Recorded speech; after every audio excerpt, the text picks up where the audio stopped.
One, Eddie Hicks served to Winchester from 1959 to 1976, a total of 17 years.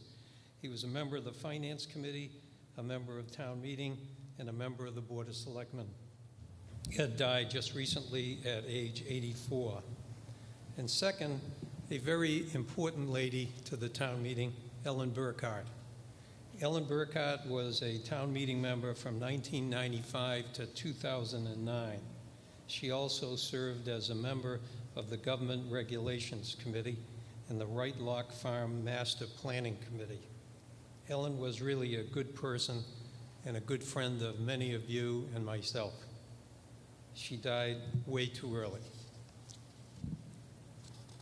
And finally, let us remember a former chief of police here in Winchester, Jack McHugh. Jack served on the Winchester Police Department until 1989. He rose through the ranks from patrolman to sergeant, lieutenant, and was named the chief of the Winchester Police Department in 1976. He served 13 years as chief and retired in 1989. Jack was a great person with a great sense of humor and was dedicated to the town of Winchester. Amen. Thank you, ladies and gentlemen. Could I ask the Girl Scouts to come forward? Color guard attention. Whoa. Color guard advance.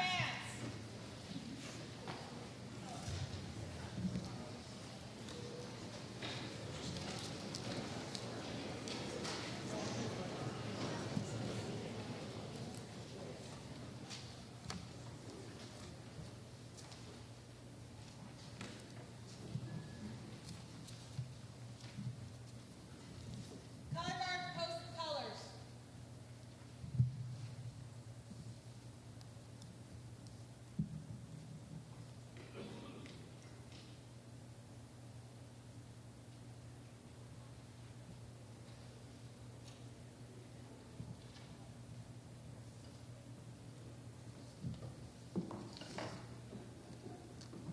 Please join us in saying the Pledge of Allegiance.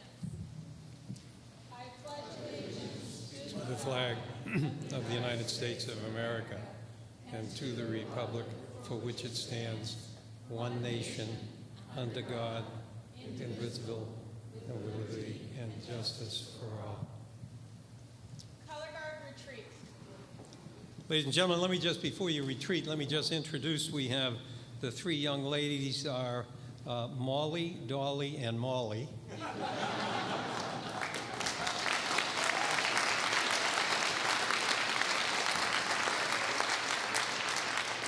And the senior Girl Scout is Ellie Gockley.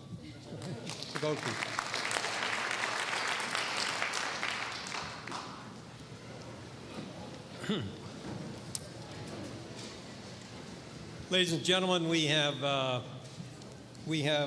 7 motions which are called preliminary motions. I'm not sure whether you have them in your packet or not. But if not, let me just do them.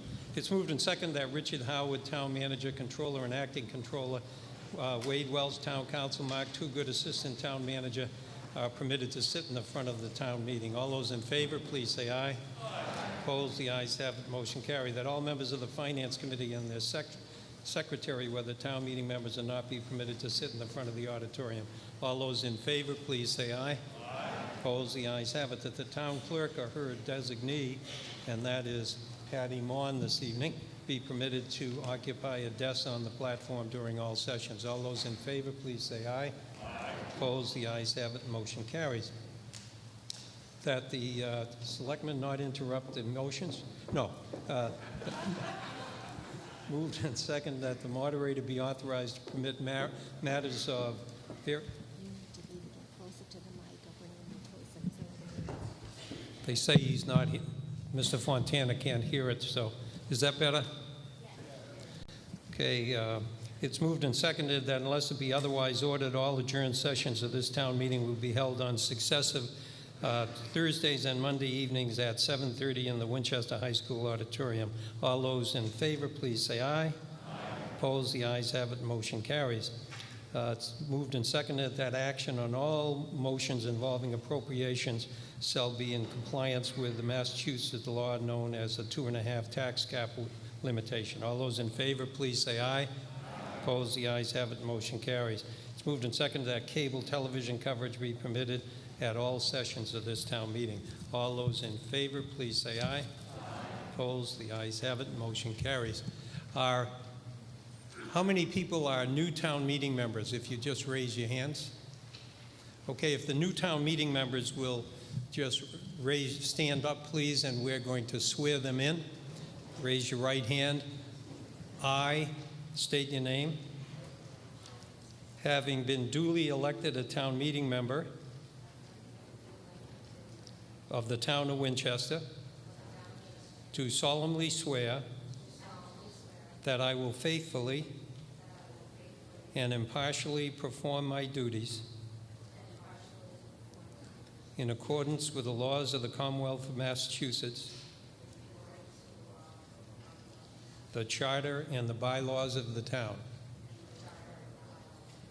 Thank you very much. Welcome to the town meeting.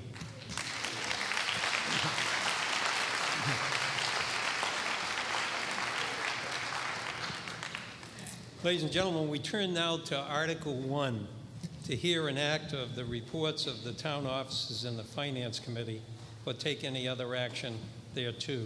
It's moved and seconded that the reports of the town offices and the Finance Committee be received and placed on file.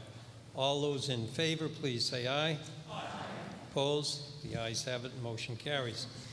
Ladies and gentlemen, it's customary in New England town meetings that this type of an article, the people designated to speak, which tonight will include a list of including the Finance Committee, Board of Selectmen, School Committee, Town Manager, Planning Board, Library Trustees, and the Committee on Government Rules and the Board of Health, that they only speak for 5 minutes.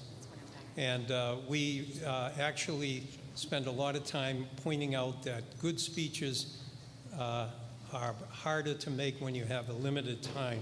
And so we try to strictly enforce that, or we'd be here all evening. And the town meeting members cannot ask any questions or cannot respond because these are for their reports. You can ask them under their articles any questions that you think are pertinent, and we welcome you to do so. So first tonight, we recommend introduce the chairman of the Finance Committee, Patty Cluey.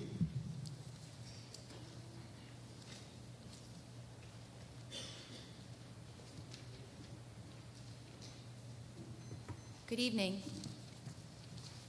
Tonight I'd like to talk about the framework, challenges, and background information that the Finance Committee considered when preparing the FY14. They're having trouble hearing you, Patty. Okay. I'm not sure what to do about that. Should I start again? Okay. Tonight I'd like to talk about the framework. Can you hear me? Challenges and background information that the Finance Committee considered when preparing the FY14 budget. I'll provide more detail about individual budgets before Article 6 next week. The Board of Selectmen Reserve Policy provided the central foundation for the development of the budget.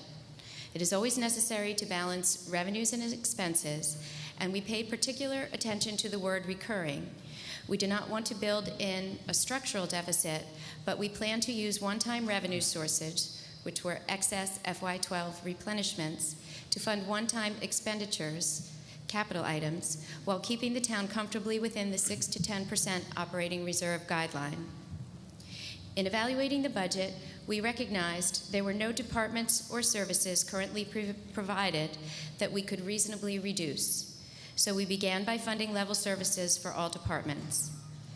Within Prop 2.5, we can just about fit rolling the town's current level of services forward if inflation is low, and if we're careful, and if we have no large negative surprises or oversized AWA or benefit or energy cost.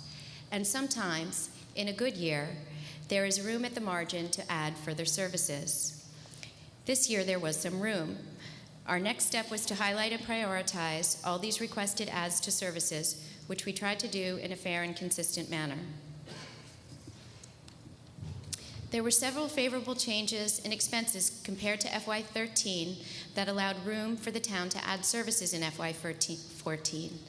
The Board of Selectmen and Town Manager's decision to move to a GIC-like healthcare plan in FY14 produced a 5.5% premium reduction. FY14 is the second year in a row that health plan changes have kept expenses in this line item in check, and they are budgeted to increase by less than 1% over 2 years. Energy management initiatives continued to provide cost avoidance, and this budget reflects about $140,000 of savings from new initiatives. And the town expects about $30,000 of cost avoidance as a result of increased recycling. On the school side, the administration has projected a 0.7% decline in elementary enrollment. Elementary enrollment will have been stable for 4 years, and the budgeted 0.8% growth in overall school population is the lowest increase in a decade and is a reflection of the bulge of younger students working their way up through the higher grades. And we are fortunate that the town received excess replenishments at a time when capital funding is in short supply.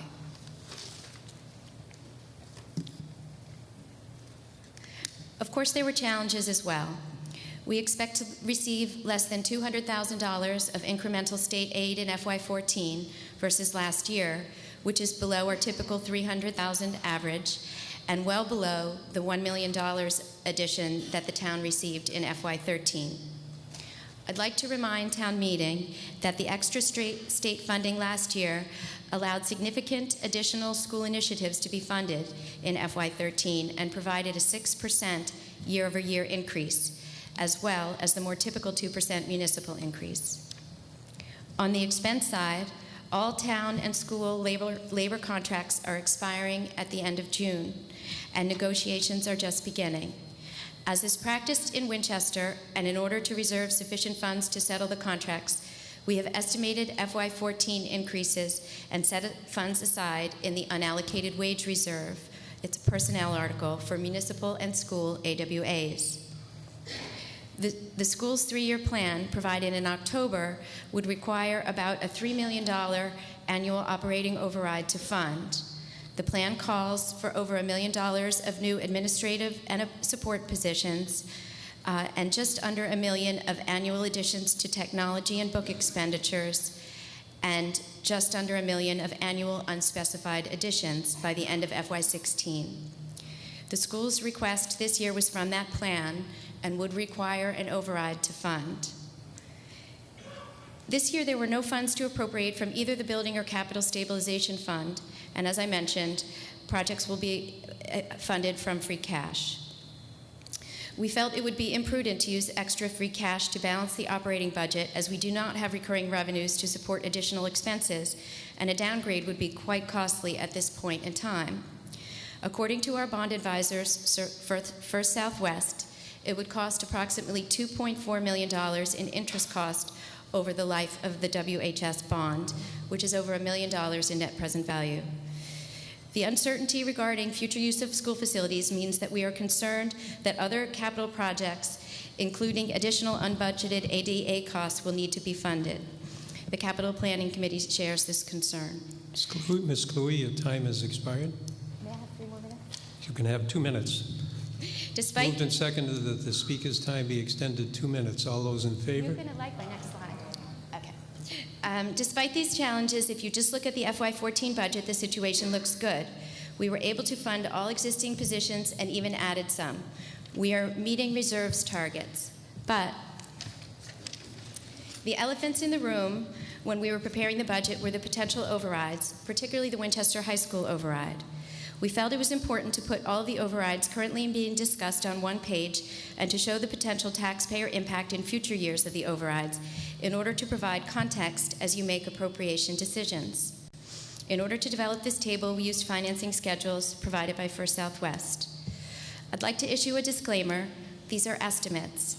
Some are closer than others based on conversations at Capital Planning, Board of Selectmen, and School Committee. It is not likely that all of these will come to the taxpayer over the next few years, but some of them will. Each of them has merit, and there are strong advocates for all of them. As many of you know, there are different types of overrides. The items shaded in purple are debt exclusion overrides, which will expire after a period of time. The permanent increases in green, such as operating overrides, grow at 2.5% annually and are much more costly in the long run and from a total net present value standpoint, although that cannot be seen in this snapshot of taxpayer impact. For your own estimations, in year 30, the annual cost of the operating overrides will double and the debt exclusions will all go to zero. In preparing this chart, we did not use the maximum numbers being considered. For example, we included permanently financing half of the outstanding Right Lock Farm debt and listed a $2 million operating override where the current plan calls, the current school committee plan calls for 3. So, as many of you have heard, the Winchester High School override would be about $800 or an 8% increase per single-family household when permanent financing begins in FY17. There will be others on this list as well. You can make a determination for yourselves as to what will be placed on the ballot and passed by the voters. In light of these potential overrides, we feel it is especially important that we are mindful of the expenses. Ms. Cluey, your time has expired, so wrap it up. I have one sentence. We are mindful of the expenses we are asking our fellow citizens to fund, and we believe we should secure funding before we spend the money. Thank you very much. Chair recognizes Doug Marmon, Chairman of the Board of Selectmen.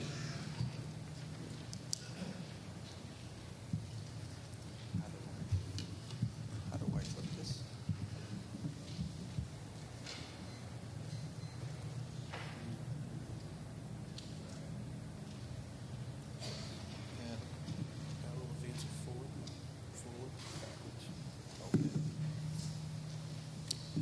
Good evening. I'm Doug Marmon, and I'm here to talk to you really about 2 topics, finances and the farm. First, the operating budget. Over the past 6 months, the selectmen have held several budget summits with the Finance Committee, the schools, and the Capital Planning Committee in order to determine how much money we have to spend and what needs exist. The budget put forward by the Finance Committee is able to cover all costs of existing programs, increases in student enrollments and state mandates, and it allows room for some modest initiatives. While the budget is very snug and some worthy initiatives are not funded, the board decided that this was not a scenario that demanded a general operating override, though such an override is likely in the next few years. Our regular funding of capital projects from our special stabilization funds has been squeezed and will recover only slowly in future years. Important projects this year are to be funded with money from previous projects, closeouts, and some free cash. Going forward, only critical projects will be funded, while many other projects must be put on hold. With a brand new Vincent Owens School set to open in the fall, and the high school renovation projects scheduled to start construction next year, we are making major investments in our buildings. The board decided that information technology infrastructure is a critical long-term need of the town. Future efficiencies and program initiatives require a robust communication network. Both the town and schools have worked together to fashion a plan, and we believe we must begin work on this soon. We have proposed a technology stabilization fund supported by a general override with a question to go to the voters in June. And now to the farm. The town bought the Hamilton Farm about 6 years ago to forestall a massive development by Avalon Bay. We preserved the historic farm buildings and sold the remainder to Abbott, recovering all of our purchase price. It was a good deal, too good as it foundered when Abbott was unable to complete their purchase. Much has changed in the meanwhile. We are no longer threatened by Avalon Bay, and we have come to appreciate the farm, which is thriving. What was once a little-known area on the far west of town has become a focus of public pride. But one thing has not changed. We still owe $12 million that we borrowed to purchase the property. The board believes that the tolerance for dense development at the farm may have changed and that the Abbott proposal might now be considered too massive and too dense, while it commands far fewer dollars. On a scale which has Abbott at the high end and no development at all at the low end, we believe that the sentiment of the town has shifted toward the low end, but we don't know how far. With the help of consultants, we have illustrations of some development possibilities. These are not proposals, but just sketches to help us visualize what the development will mean. We have some of these schedules in the lobby. In addition to the pictures, we have some estimated financial information, and we are working with the Finance Committee to provide an analysis of both income through fees and taxes and expenses of providing public services, mostly through education. We hope that these sketches and data will provoke discussion on the trade-offs between density and proceeds. The town meeting will have to approve any sale of land, so your input is important. In a month or so, we will hold a public hearing to start a town-wide discussion. We hope to find a consensus on key issues of the development. Which areas do we want to develop? What should the development look like in size and height and density? What is the least amount of money we're willing to accept? And should we work actively to solicit proposals for the fall town meeting or go more slowly? The selectmen will use what we learn in these public discussions to write an RFP for the potential developers in hopes that we will receive proposals that will be acceptable to the town meeting. I note that to date, we have heard mostly from the abutters, who would be happy with no development at all. Those of you who favor development should make your voices heard. In conclusion, I want to mention my appreciation for all the work done by the town staff and the scores of volunteers on boards and committees and you, the town meeting members. The town couldn't run as well as it does without you. Thank you. Thank you. Ladies and gentlemen, I don't know if you saw this handout that was on the desk out there. Speaking of Right Lock Farm, there is a reception for town meeting members on Saturday, May 4th from 1 to 3 up at the farm. And that should have been on the table out there if you didn't see it. That brings us to the next speaker. Chris Nixon is standing in for the chairman of the school committee tonight. Chris?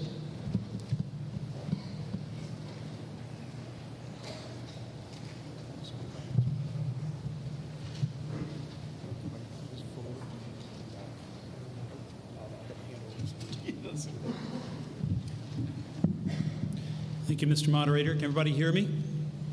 Thank you. My first time at this. Please let me know if my voice drops off. Good evening. My name is Chris Nixon. I'm the Vice Chairman of the Winchester School Committee. Tonight I offer an update for you on our schools from last fall's town meeting presentation with context for your consideration of the FY14 budget, a review of our enrollment growth and trends, and the status on a few of our new or ongoing district initiatives.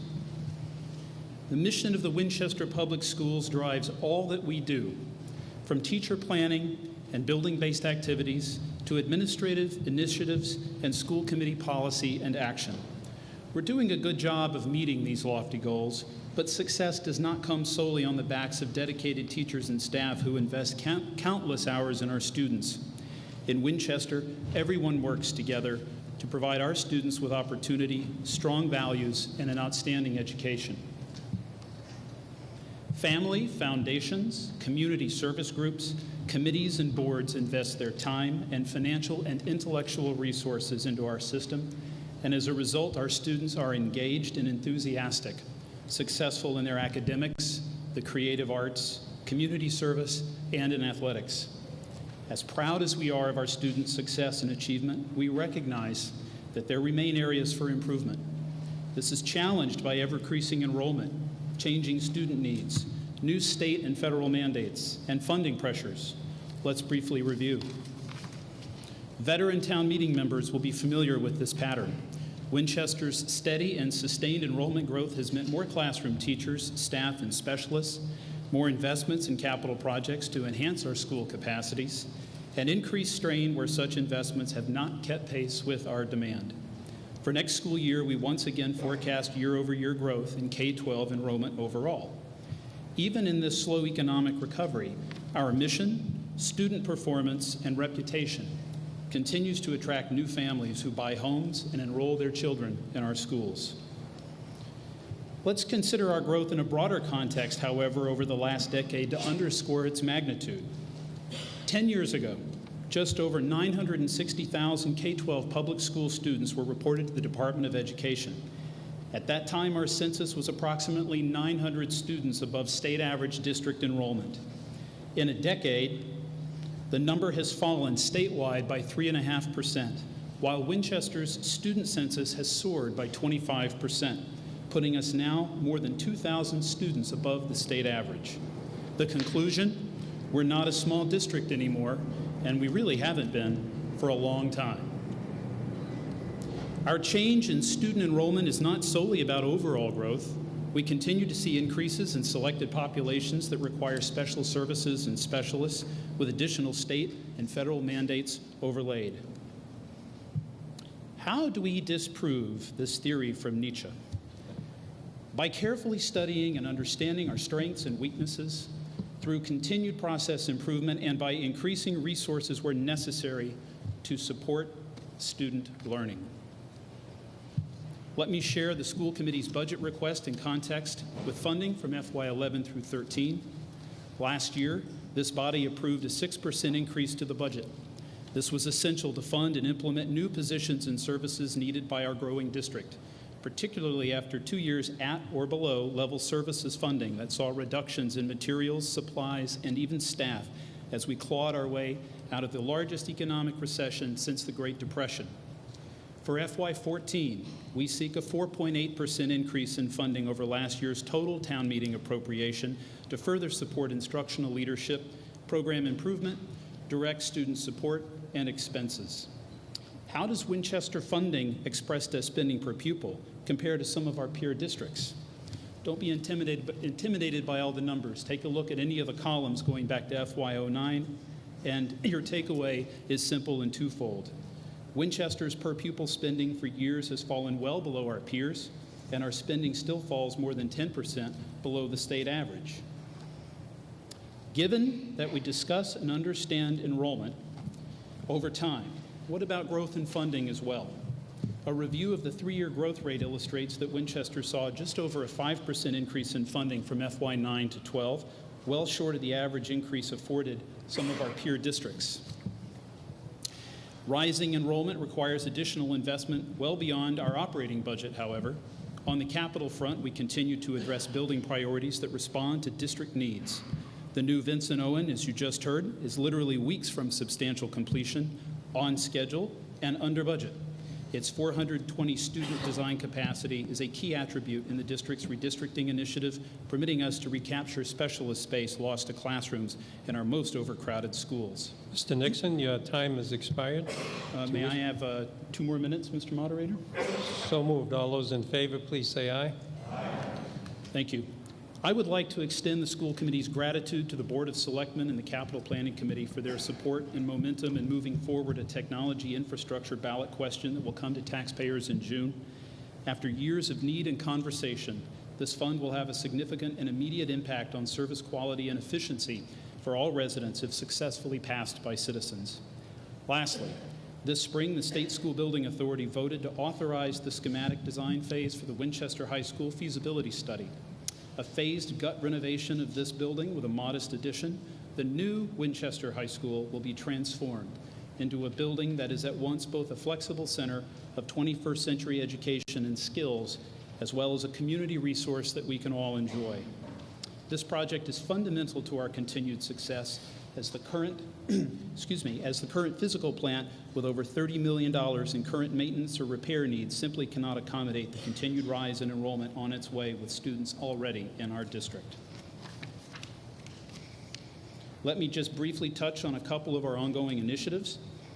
On the Special Education Stabilization Fund, last year this body established the fund to offset unanticipated and unbudgeted out-of-district special education costs.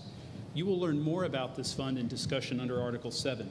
However, this year the school committee will take on a policy discussion as we seek to determine and define an appropriate cap for this fund, as well as further clarify the eligibility of resources and expenses for its use.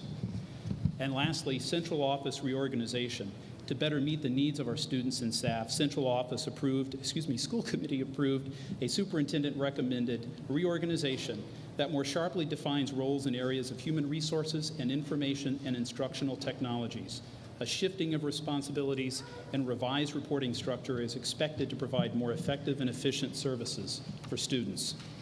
Lastly, to close, I thank you all in advance for your careful attention and thoughtful consideration of Articles 6, 7, and 14 at this spring town meeting. To fulfill our mission and maintain strong results, we must continue to invest our resources to provide all of our students with the opportunities and experiences necessary Sir, to reach your their time has full expired. academic potential and become well-rounded citizens. Thank you, Mr. Moderator. All right, sir. Okay, our next speaker is the town manager, Richard Howard.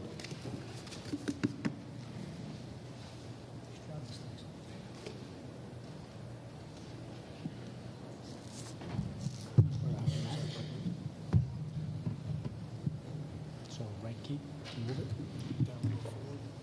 Camera goes backwards. Yes, please. Thank you. That just paused. Thank you, Mr. Moderator. Good evening, everyone. There's not a lot that the fourth speaker can tell you that's going to be new, but I'll do the best I can to give you a general overview of what the manager's office and, to some extent, your board has been working on over the last 12 months, but more importantly, since the last meeting, fall meeting. General initiatives will all look familiar, and none of them am I primarily responsible for. These were lots of stuff that was in motion prior to my arrival into this office, but obviously things that we've had to pay attention and focus on over the intervening time period. As a couple of speakers before me have noted, the Vincent Owen Elementary School is probably the most important capital project that the town currently has under consideration. Public officials toured it last Saturday for the second time. It's, as Mr. Nixon has reported, very good to report. It is on time and on budget. It'll be a great grand opening for this community to celebrate in June, we believe, when the school is ready. Manchester Field moves forward, as does your flood mitigation effort that was put in place a half dozen years or so ago.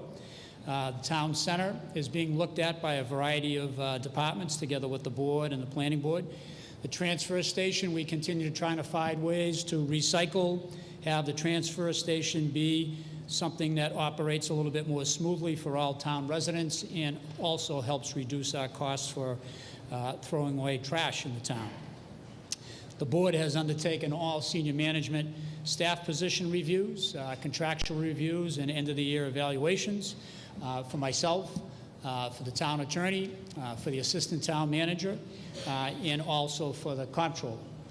Very important piece on this slide you see in front of you is the fact that a new comptroller hopefully will be in place maybe even before the next session of this town meeting next Monday. We hope to be able to introduce that person to you.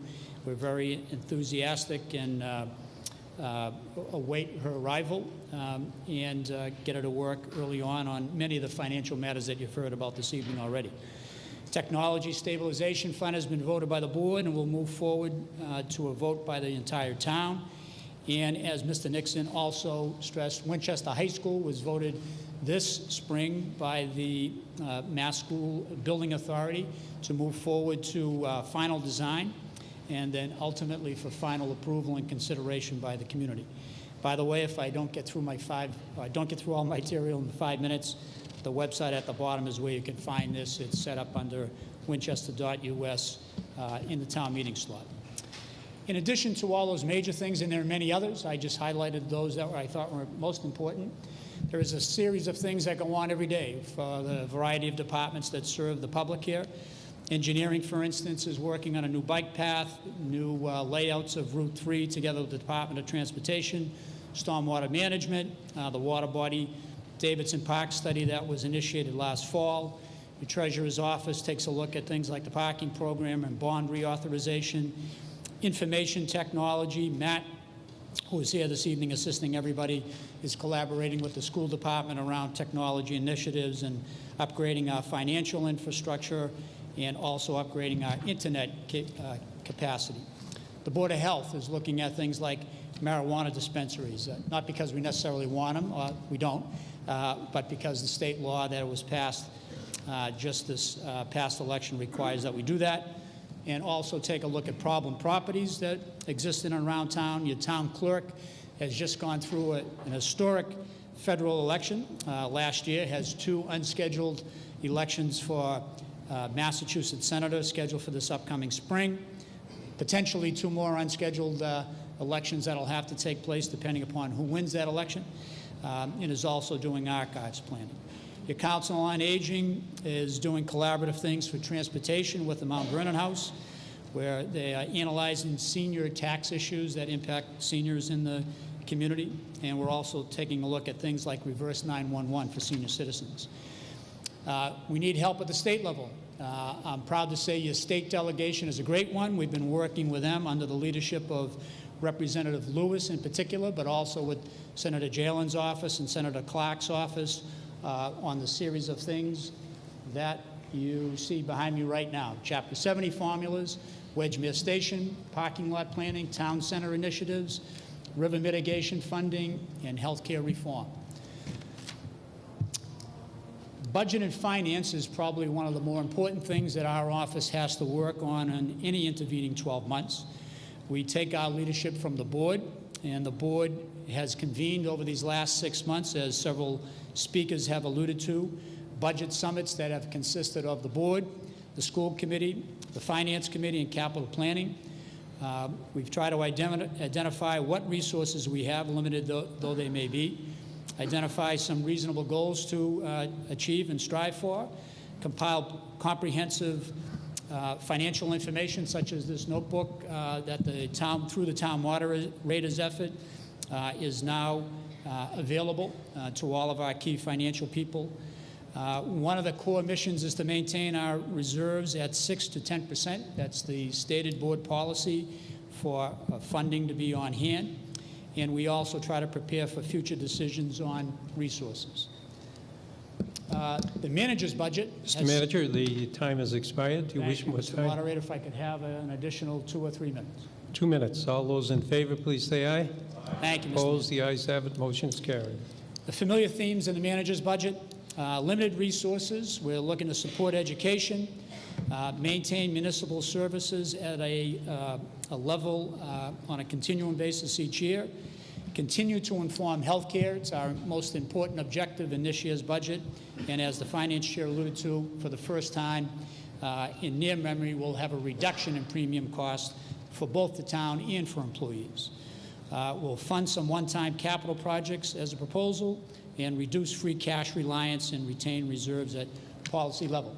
This table gives you a sense as to how the reduction in the use of free cash to help build the budget has occurred over the last 5 fiscal years, FY 2009 on your left to the figure that you see FY 14. You'll hear more about that next week, but the trend is what it is we're trying to show in this graph, which is we're trying to reduce our reliance on free cash to build the budget each year. The second graph that we're trying to show you is also the relation to the reserve fund to the overall budget. As I mentioned, it's the board's policy to have anywhere between 6 to 10% on hand. This gives you a sense as to how it interacts with the budget itself. The large bar graph, again, fiscal year 2014, 15, and 16 as projected, is the projected budget of around $99.5 million, going up to 99.9 in the right. And the green field is the amount of money that we have on hand.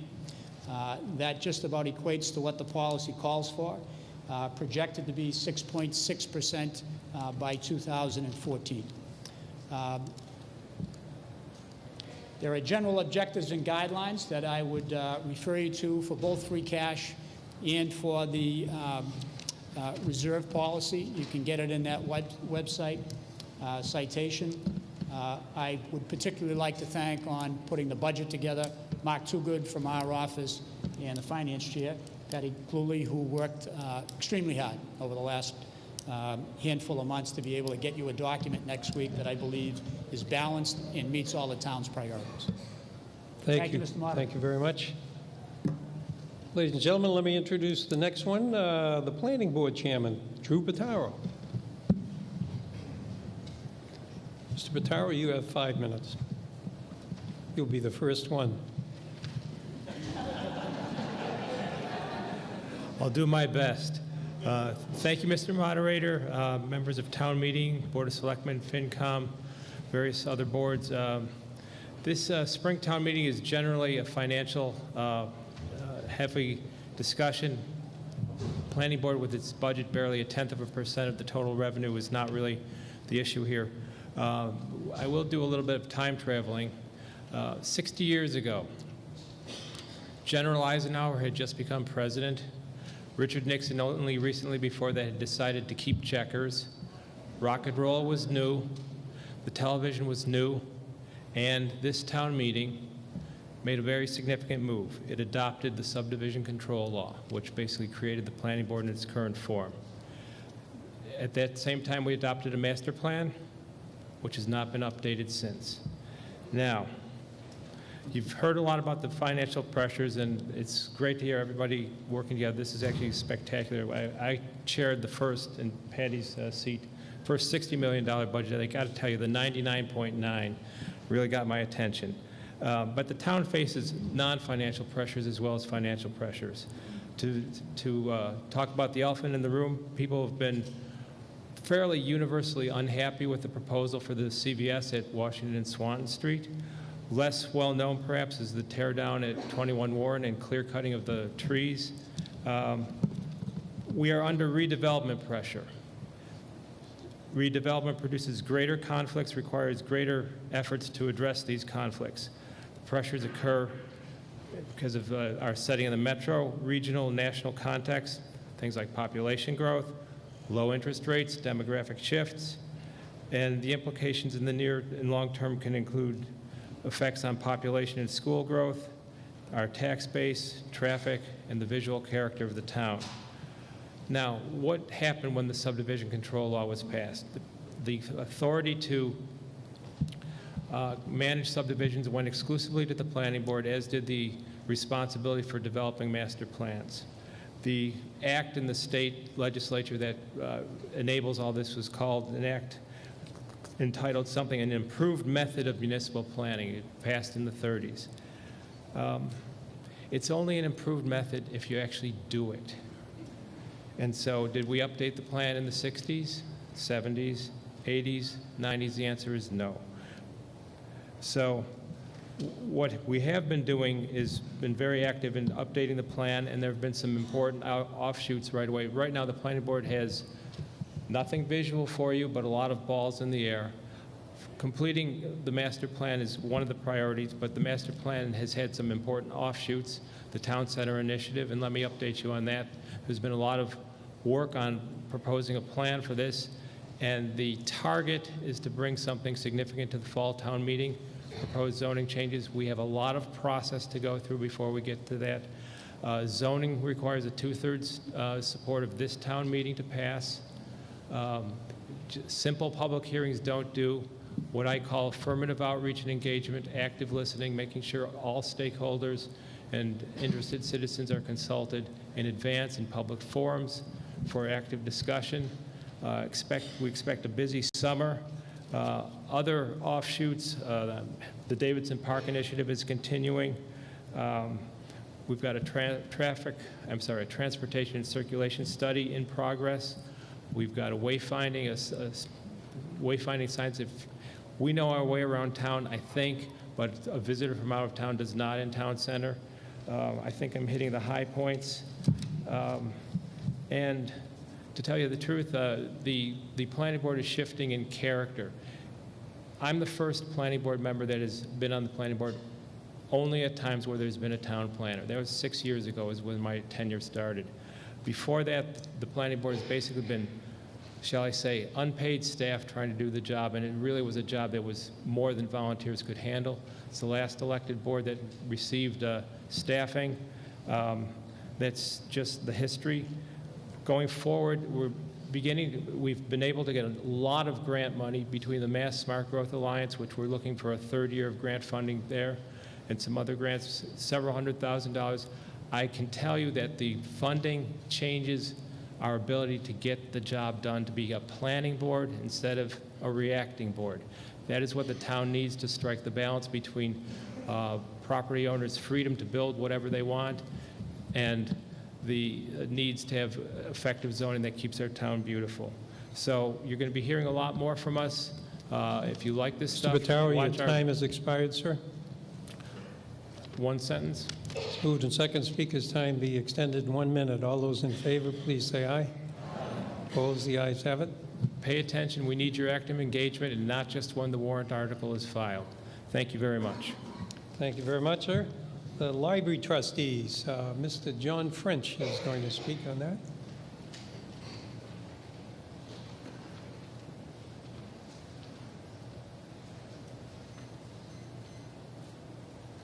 Mr. French.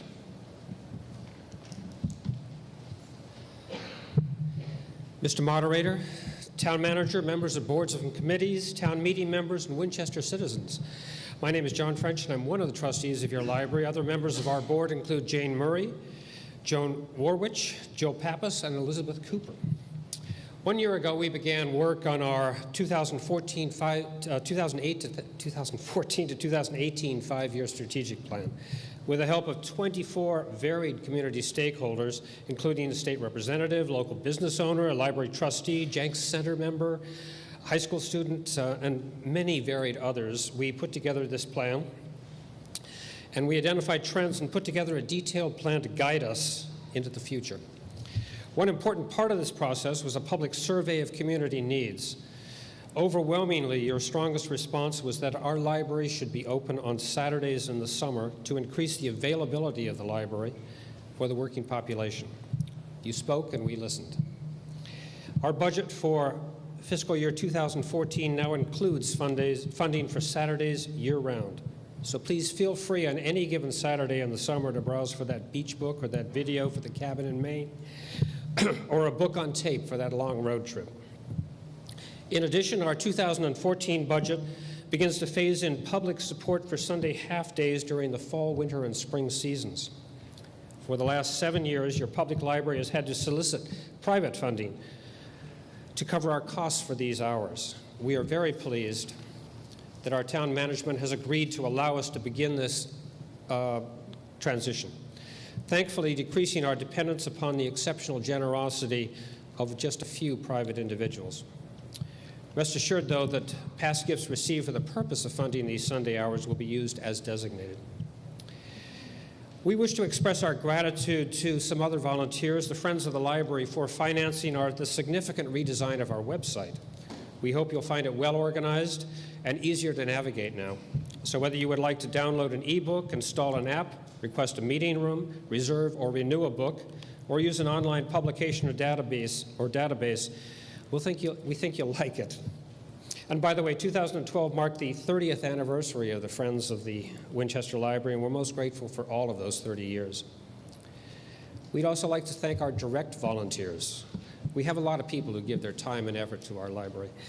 We'd like to thank our direct volunteers, those that help inside the building with shelving our collection, pulling items for other libraries, mending books, and repairing scratched CDs and DVDs. Also, thanks to those who volunteered to deliver items to our homebound patrons and read to nursing home residents, services that some of you may not be aware of. In 2012, 32 volunteers gave over 2,000 hours to our library. Now, those of you who have been town meeting members for a while know that a library speech such as this wouldn't be complete without us listing at least a couple of our numbers. On average, 300,000 people visit our library every year, and that's an average of 1,000 people for every day that we're open. Over 55,000 items were delivered to our library by the Minuteman Library Network to fill requests by Winchester residents. Effectively, our collection is as wide as eastern Massachusetts. the number of emailed and telephone reference questions answered by our librarians significantly increased, and the number of downloads of electronic media jumped by over 75% last year. In fact, our electronic media has been so popular that we now offer both group and individual help sessions for those downloading ebooks and audios. More and more of us own these wonderful electronic devices, but they can frustrate as well, and our library is there to help you if you need it. Finally, this was the 20th anniversary of our ROAR program, which is Rush Out and Read. It began in 1993 when the Winchester Cooperative Bank was celebrating its 100th anniversary. ROAR began with a vision of teens bringing reading experiences to Winchester children during the summer months, and the Winchester Cooperative Bank has been a generous and staunch supporter ever since. In 2012, 33 teen volunteers read to over 4,200 children in town. In closing, your library continues to be in excellent shape, and its excellent reputation is due in large part to the strong support of our town government, the dedication of our staff, and the involvement of all of you, the citizens of Winchester. And we thank you very much. Thank you, Mr. French. You were the only one that finished on time. Thank you.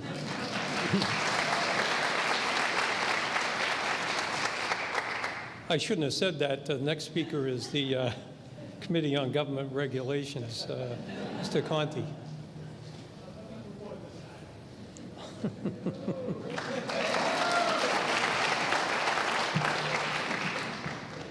Sorry, Mr. French.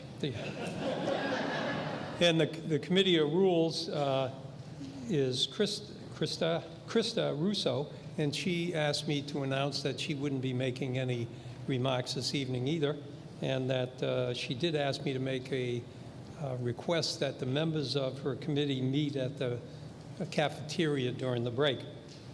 So the last speaker tonight is the Board of Health, and speaking for the Board of Health is Jessica Pfefferman.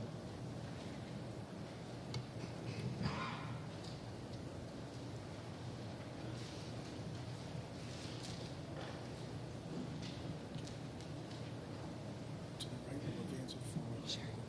And then we'll just make it blank. That's a laser if you need to highlight it. Great, thank you. Thank you, Mr. Moderator, town meeting members, Board of Selectmen, all other committees and residents here. My name's Jessica Pfefferman. I'm representing the Board of Health, which is made up of longstanding and dedicated member David Heinold and our newest and highly engaged member, Bridget Stump, who we're happy to have as our new chair. I wanted to start off by highlighting some of the Board of Health responsibilities. This isn't a complete list, but gives you a sense of what the busy office is up to. They ensure the safety of food offered in public venues. They address housing issues. The director, Jennifer Murphy, pays much care and attention to complex situations that arise. We're responsible for protecting recreational and drinking water. And one thing that's probably top of mind to people is around emergency response. We have a remarkable program and people in place to impact this. There are lots of prevention efforts that are also in place in terms of vaccination clinics. I'll give you some stats later on in the presentation. Communicable disease control, and a tobacco control program, including random checks to make sure that nobody in town is selling to our youth, and educational outreach. We also collaborate with the Winchester Coalition for a Safer Community on different programs to prevent or reduce risky behaviors such as alcohol and drugs amongst our youth. In terms of highlights for public health education, we held our first annual spring pest seminar on mosquitoes and tick-borne diseases and rabies. There were no rabies cases in Winchester or Massachusetts, or really all nationally. There are very few each year. We did report last year 21 cases of Lyme disease in Winchester, but it's hard to say if those cases actually were contracted in the town. Really, for tick-borne illnesses, protection is key. There's information on our web if you want to find out more. There were no West Nile viruses or triple E within Winchester, but it's definitely of concern in surrounding communities. The good news is they're predicting an average year this year. Doesn't mean that there'll be no cases, but in terms of last year was definitely a higher than normal case if you saw on the news things about West Nile virus and triple E last year. We do things to protect against mosquitoes in towns. In terms of the wetlands and catch basins, we use something called BTI, which is a naturally occurring bacteria, to address them. I wanted to talk now about some of our public health programs. We held our first Sharps Collection Day for residents for the safe disposal of needles and syringes. I just spoke about our mosquito control. We also do things to control the Canada geese, which you may have noticed seems to have been improving the problem over the past few years. Now I wanted to highlight some of our collection days. We collected nearly 12,000 pounds of hazardous household waste, including things like pool chemicals, fertilizers, and car batteries. The town also collects mercury-containing items year-round, like CFL light bulbs that you can turn in at the transfer station. Medication take-back day was very successful. We collected 435 pounds of medications that included over-the-counter and prescription medication. This is anonymous, so illicit drugs can also be collected with no questions asked. This is a very important program in terms of keeping these medications out of our landfills, out of our water supplies, and out of people's hands who they may not have been prescribed to. Now I wanted to speak to some of the clinics that we had. For the first time, we had a high-dose flu vaccine clinic that was for 65 years and older. We were also able to expand our health insurance. That was accepted, which really helped with the clinics. We had our 4th annual school-based clinic with strong collaboration with the 7 schools and our school nurses and staff. Thank you all for those who participated and made those successful. For the general public clinics, we had nearly 1,800 flu vaccinations. There are also other clinics that take place to target illnesses such as pneumonia and whooping cough. Lastly, I wanted to highlight the activities of the Winchester Coalition for a Safer Community. We're grateful for the funding we received from the Board of Selectmen gift funding to continue activities of the community health, to the funding of the Community Health Program Manager. We were able to reinstate monthly coalition meetings. We were able to have different programs such as the Social Host Liability Program. This is for parents of high school children to educate them on the legal ramifications of alcohol at house parties, whether or not the parents know about it or not. Dr. Michael Fallon, who's an expert in bullying, had a very successful series of talks. They were extremely well attended. In fact, during the day, he came to speak at the schools, and kids went home and brought their parents back that night for a basically full house talk. We created community partnerships to develop programs around stress and anxiety, which is a really important focus in the town. There was a lantern walk. There were many people in the room who supported and attended that, so we thank you for that. And so just to end... Excuse me, your time has expired. Okay, I'm all set. I'll just leave this up here for people to see some of the upcoming events. Thank you. Okay, thank you very much. Ladies and gentlemen, that completes the presentations by the various town boards and officials. And in 1983, at the annual town meeting, they changed the bylaws, and it requires that at the spring town meeting, after Article 1, that the meeting will recess and the various precincts will get together and elect precinct chairman and precinct clerks. And so we're going to recess, and everybody should be going to the cafeteria. And we'll take a 20-minute recess, and don't forget the Girl Scouts selling stuff. It's moved and seconded that it be recessed until 10 minutes of 9. Thank you.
Please take your seats.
Town meeting will now be in order.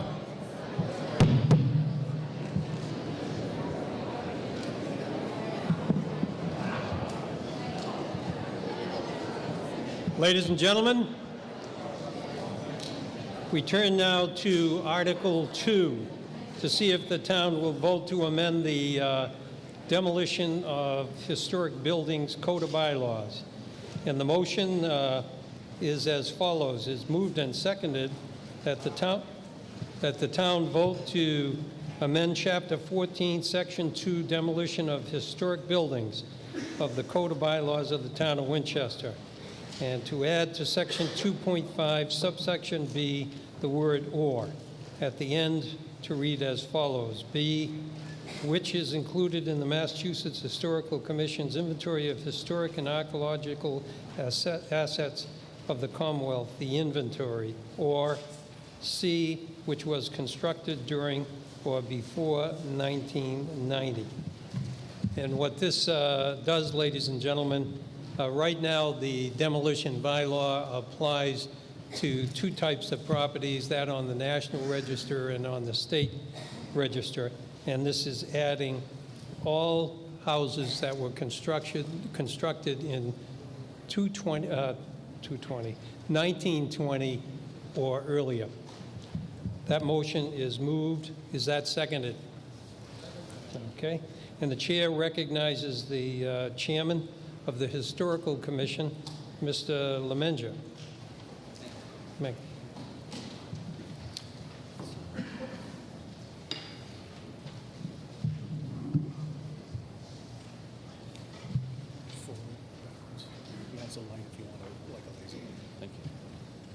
Good evening, ladies and gentlemen. We came, most of you, I see there were a few new members this year, so I won't rehash the presentation I gave last year because this is essentially the Having same. trouble hearing you up back. I'm sorry.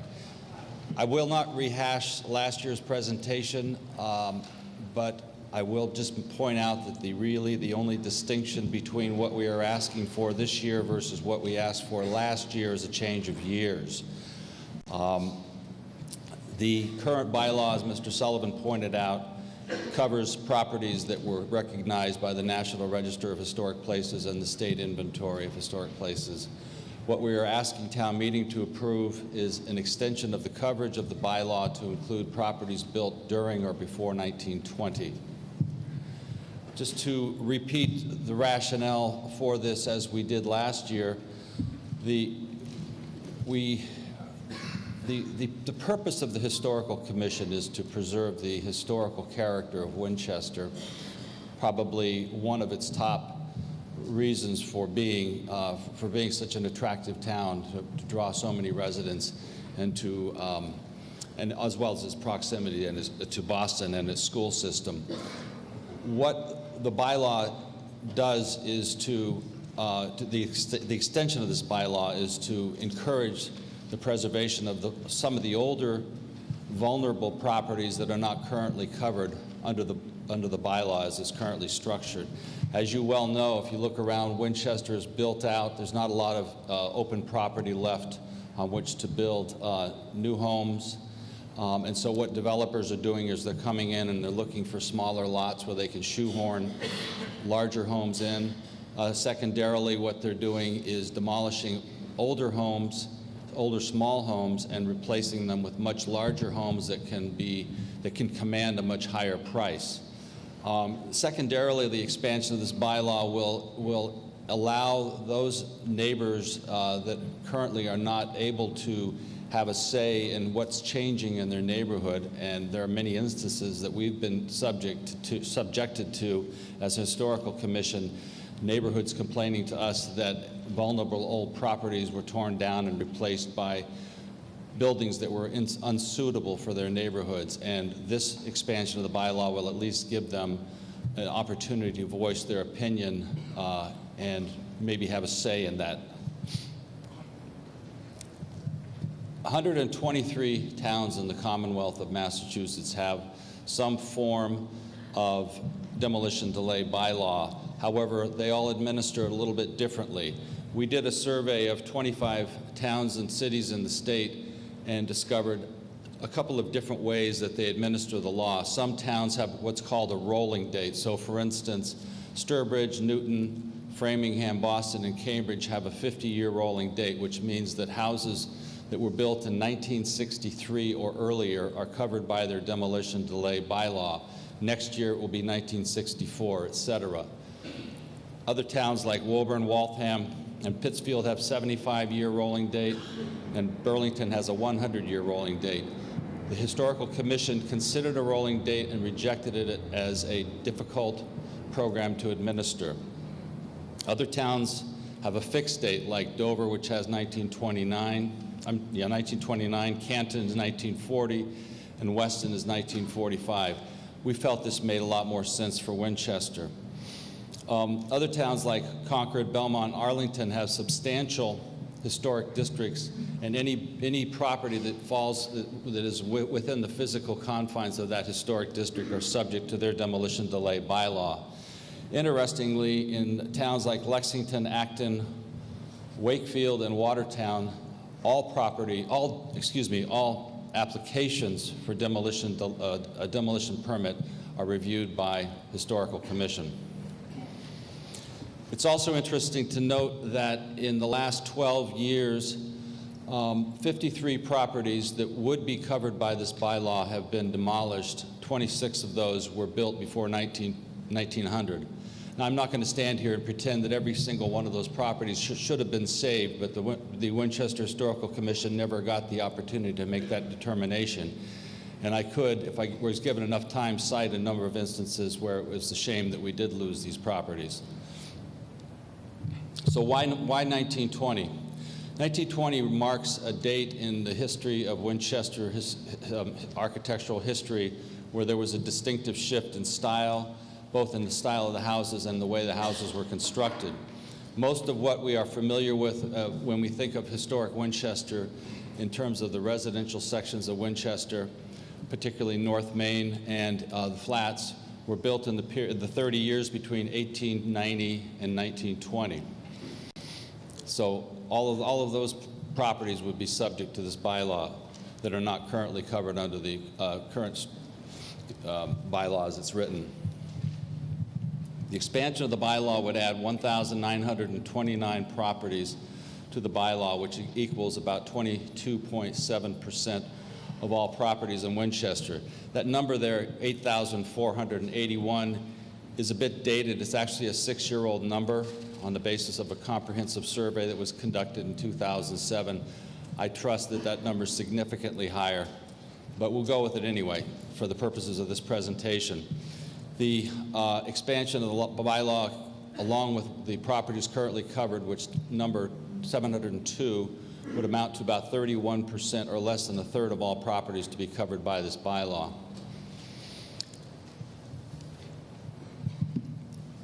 Something else to look at is the number of demolition permits that have come before us, permit applications, I should say. Since 2000, up until last week, as a matter of fact, we've gotten a total of 267 applications, 39 of which led to hearings. Excuse me.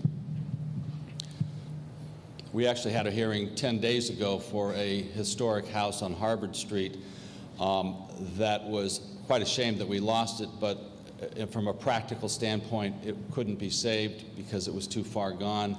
And the neighbors came out in favor of the demolition permit, and the owner made a persuasive case, and the Historical Commission voted unanimously to grant the permit. This is not an unusual circumstance.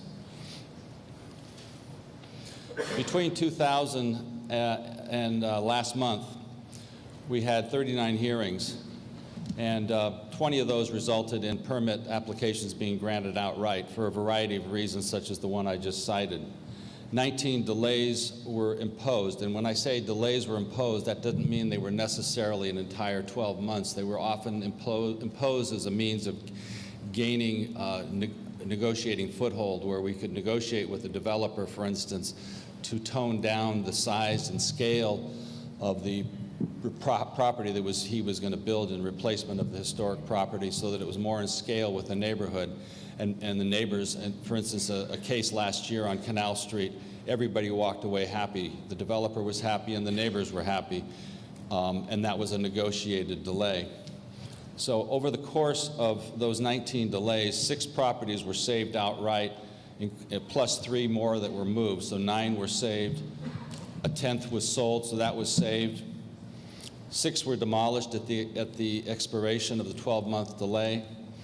And 3 delays that we imposed over 12 months ago have expired, and those buildings are still standing.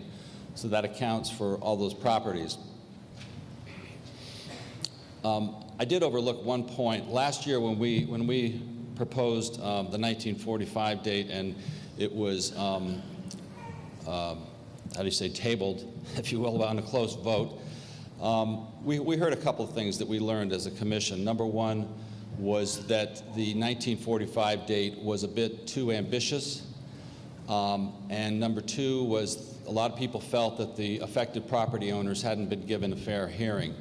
So we addressed both. Number one, as the Historical Commission debated this, what to do, whether we should come back to town meeting with an alternative idea. We agreed that perhaps a 1920 date was a good compromise. Secondarily, in March, we sent out invitation to nearly 2,000 property owners to come to a public information meeting, which we held on April 10th. And it was held in the Winchester room in the town hall. And I'm glad the fire chief didn't show up, because I think we would have been kicked out. We had about 200 people, standing room only, and it was a robust and very heartfelt meeting. I think my commission and myself enjoyed ourselves very much to see the passion on both sides of the issue, and I know a number of town meeting members were present for that, and I think you'd probably agree with me. And I would be most appreciative for everybody who came out, regardless of your position.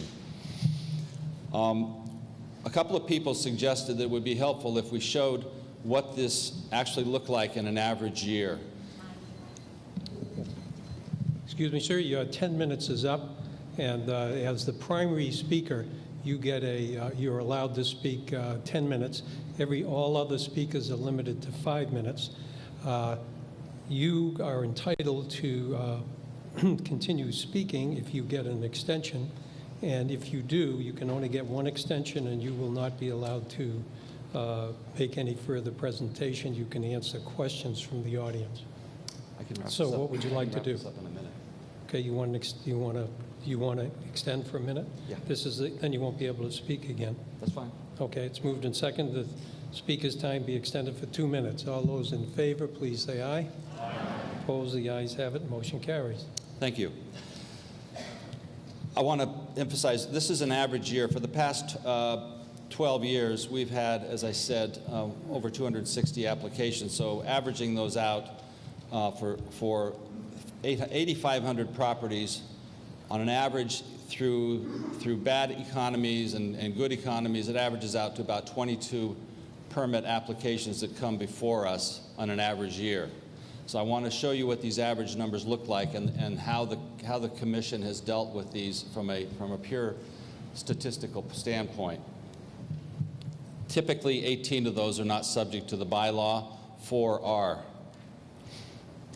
Those 18 that are not covered by the bylaw are granted permits immediately. On our side, we often will grant the permit, as you saw statistically in the previous slide, on average half the time. Interestingly, we went back and found out that about half of the permits that are granted are not exercised. In other words, only half of the permits lead to actual demolitions, which I found very interesting, actually. And on average, we will delay 2 or negotiate on 2, resulting in either one ultimate tear down, either at the expiration of the date or through a negotiated settlement with the developer, and we might save 1. And this is an average year. Here are 4 houses. I shared these photographs with you last year, but I think they bear repeating. These are 4 houses that were saved in the last 10 or 12 years due to the actions of the Historical Commission, negotiating with the owners. You probably recognize this as Mystic Valley across the street from the Wedgmere Station, the old Pansy Patch House, which was moved north up Main Street across from Mahoney's and converted into a condominium, Mason Street at Highland Avenue, and Norwood Street just off Church. With that, I conclude my presentation. Thank you very much. Thank you, sir. Ladies and gentlemen, at this time, before we open it up, let me appoint some tellers. Mr. Leland, would you be a teller? Mr. Powers, would you be a teller? Mr. Simpson and Mr. Johnson, would you be tellers? Would you all rise? Raise your right hands. Do you swear that you will faithfully serve as tellers to this session of town meeting? Thank you very much. And Mr. Leland, you'll cover that side, and you'll cover this half, and that. And we'll sell that out. Okay, it's open now for debate. Yes, sir. Gentleman in the green shirt. Michael O'Brien.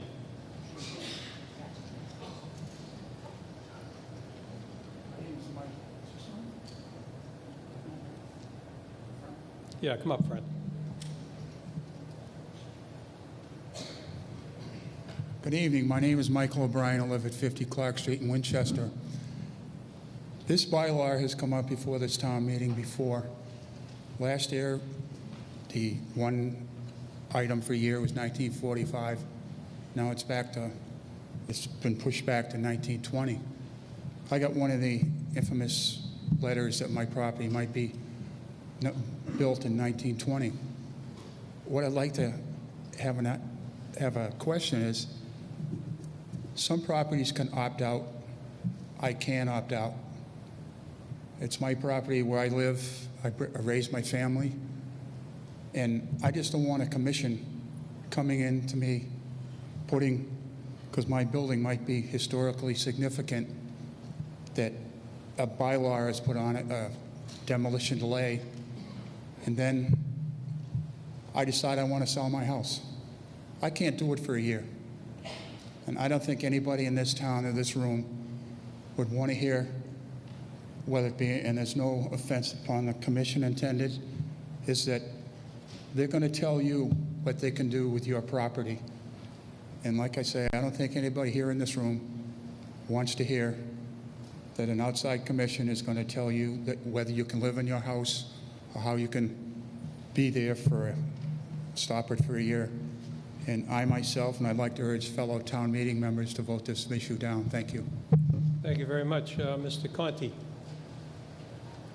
And then Mr. Simpson.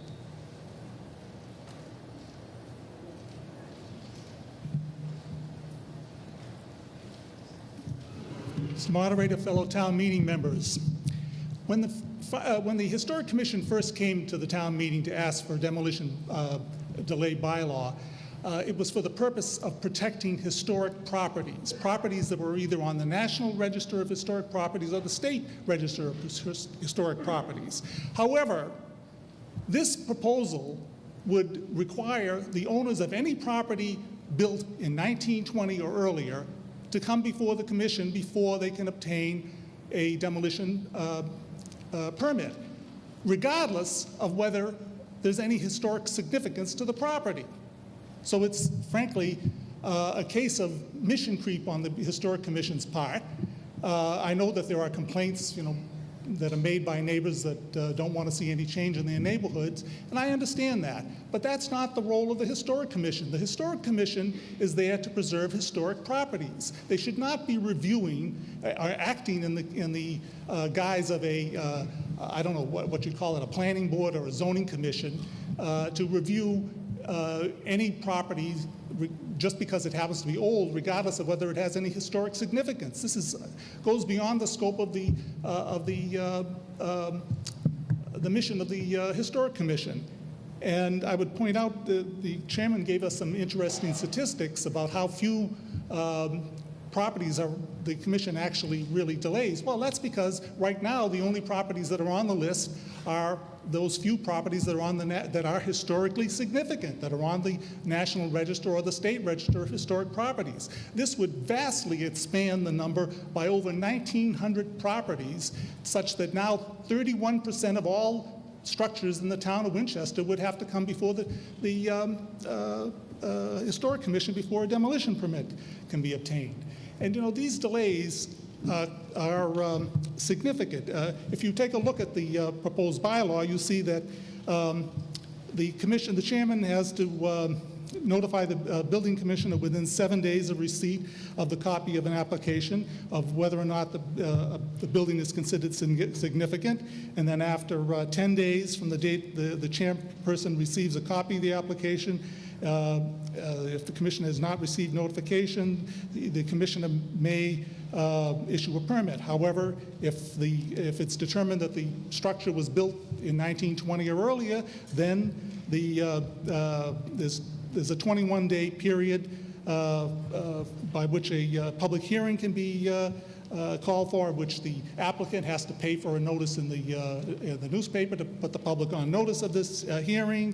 And then there's another time period of another 7 or 10 days after the hearing to notify the building commissioner. All this, if anybody's tried to sell property or have had occasion where they want to move quickly on the sale of property, all this time adds up. Then this is just if you happen to have a property that's falls into this 1920 or earlier time frame. This, frankly, is not the job of the Historic Commission to act as an overseer of planning or development proposals in the town of Winchester. So, you know, I would ask that, you know, remember, who did the property belong to? You know, the town has a right to deal with issues of public health and safety, not aesthetics, frankly. And, you know, I would ask that we think very seriously about this and defeat this proposal. Thank you. Thank you. Mr. Simpson was next, and then the gentleman right there. Thank you, Mr. Moderator. I'm Colin Simpson from Precinct 5. I rise in opposition also to Article 2 and the Historic Commission's next attempt to force owners of Winchester properties against their wishes to be subject to Chapter 14, Section 2.5 of the Code of Bylaws. Once again, the Historic Commission is overreaching by collecting all the properties in Winchester constructed during and before 1920 under Chapter 14, regardless of any documented historical or architectural significance. A similar article with similar rationale that included all properties constructed before 1945, as was discussed, was defeated at an earlier town meeting. All the calls, letters, and emails I've received, this is a hot topic, except for the 2 communications from the Historic Commission, have urged me to oppose this blanket extension of the list of historical buildings. Now, I'm not an attorney, but it's my understanding that the Winchester Historic Commission derives its authority from the State Historic Commission, and the State Historic Commission derives its authority from the National Historic Preservation Act of 1966. Title I, Section 101 of this act requires, I quote, establishing a uniform process and standards for documenting historic properties by public agencies and private parties for purposes of incorporating into or complementing the National Historic Architecture and Engineering records. By simply designating all properties constructed during or before 1920 as an extension of the inventory of historic and archaeological assets without establishing uniform processes and standards for documenting, I submit the Historic Commission has overreached its authority. Also, at the national level, subsection 1016 of the same act states, and I'm paraphrasing this because it's quite long, before any property or district may be included on the National Register or designated as a National Historic Landmark, the owner or owners of such property shall be given the opportunity, including a reasonable period of time, to concur in or object to the nomination of the property or district for such inclusion or designation. If the owner or owners of any privately owned property object to inclusion or designation, such property shall not be included until such objection is withdrawn. Now, I want to provide full disclosure. It goes on that the Secretary of Interior, after reviewing the nomination of a property, if it's particularly historically significant, can determine that the property should be designated and override the wishes of the property owners. However, at least each property has been investigated and its possible historic or archaeological characteristics have been documented. And the property owner has had the right to object to the designation. What is being proposed in Article 6 is a blanket extension to include designation of all properties built before 1920 without any documentation or any provisions for property owners objecting. Now, those who can afford and who enjoy living in a property under the National Register or the State Historic Inventory made a conscious decision to preserve their property for themselves and for posterity by agreeing to sell their properties only to other like-minded people with the means and the mindset for preservation.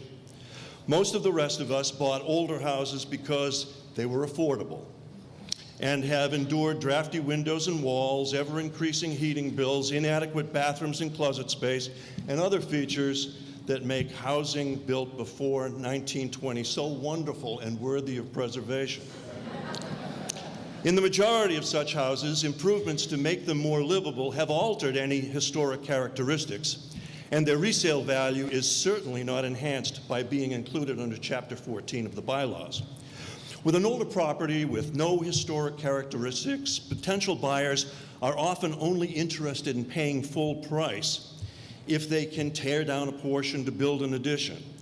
If such sales fall through because the older property is under Chapter 14 demolition delay, it is ironic that the only potential buyers left are those developers from whom the Historic Commission is proposing to protect us.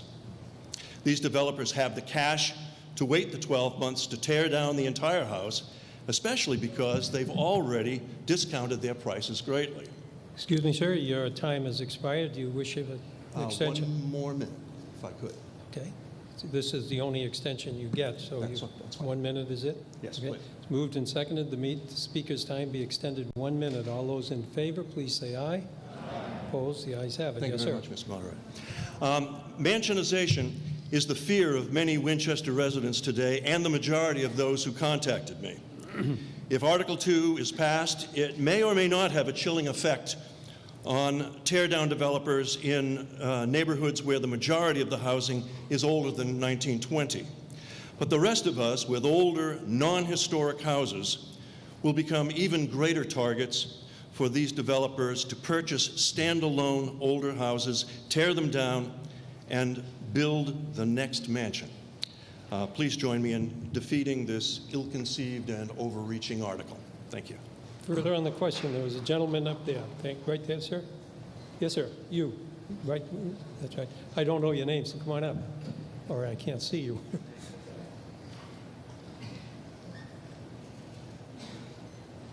Thank you, sir. You have 5 minutes. I'm Jack Richard from Precinct 1. I oppose this article just as I opposed its introduction last time. And for me, the opposition was not based on the date you choose or what sort of notices were sent, because honestly, to me, those are just details. I think the mistake here is in first principles. it just I'm having strikes... trouble hearing you, sir. The mistake here, in my view, is in first principles. It just strikes the wrong balance between the rights of property owners, which I feel are sacred, and the aesthetic choices of some, which I feel are inherently subjective and subject to change. I want to make sure I'm not questioning the motives of the Historical Commission. I appreciate you folks who volunteer for these boards and do so much good in this town. I've been here 20 years, and Lord knows I've benefited very much from you and the Finance Committee and all you other good people who help out here. But I think your conclusion here is wrong, and dangerously so. For me, I love American history, particularly because for me, it's about the freedom that we've been left by ancestors.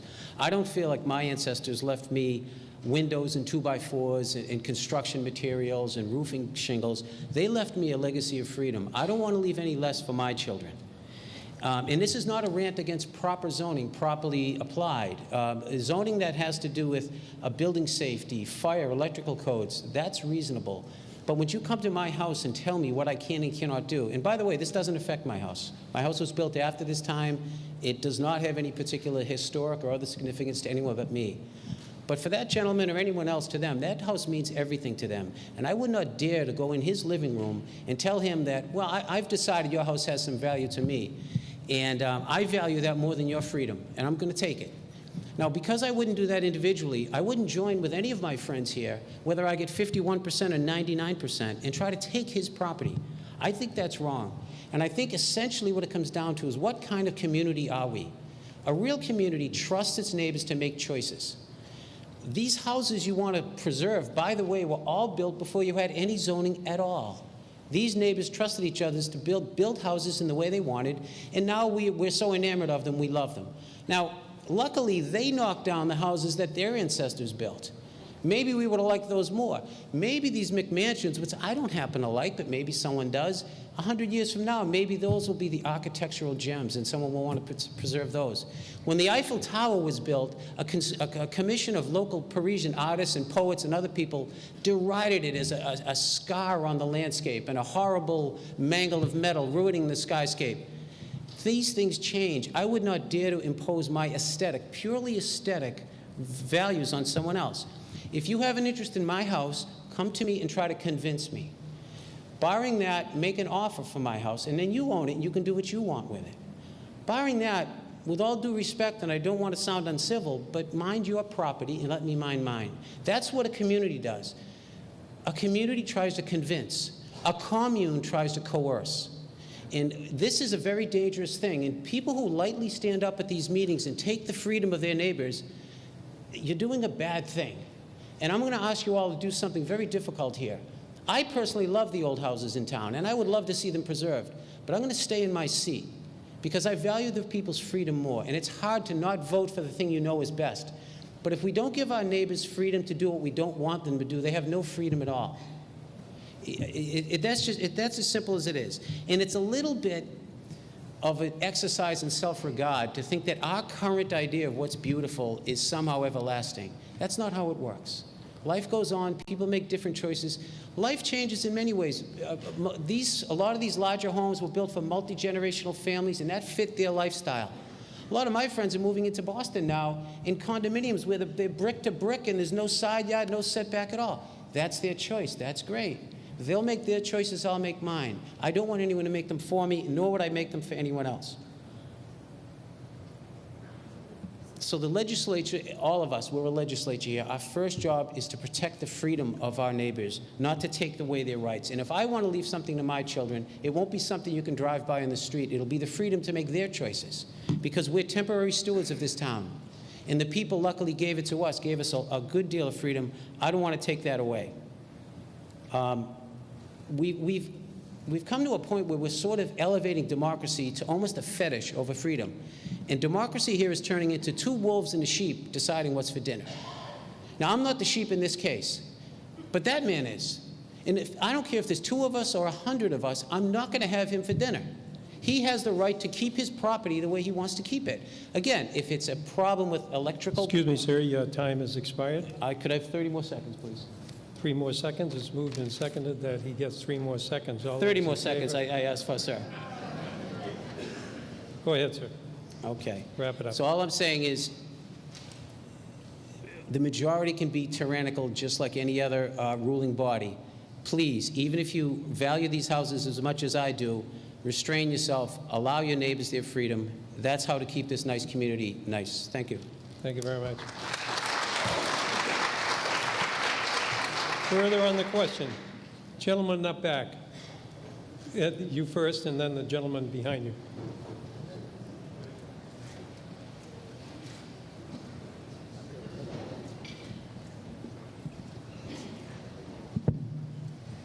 Please state your name, sir. You have 5 minutes. I'm Bill Swanton of Precinct 7. I am one of the people who is currently under the demolition bylaw because of mine is on the National Register. I want to talk about a couple of things here that I think are really important about our town. Our town, why did we come here? We came here, a couple of things. Schools, has great school system. It has beautiful old properties and beautiful neighborhoods where all the buildings fit together. It gives you a feeling of a tree suburb with beautiful old houses. Okay, we have a good town with good government. And the longer you stay here, you realize what a great community it is. All the people I see here, I see in 5 or 6 other organizations around town doing things that are really, really important. So what's the real discussion here?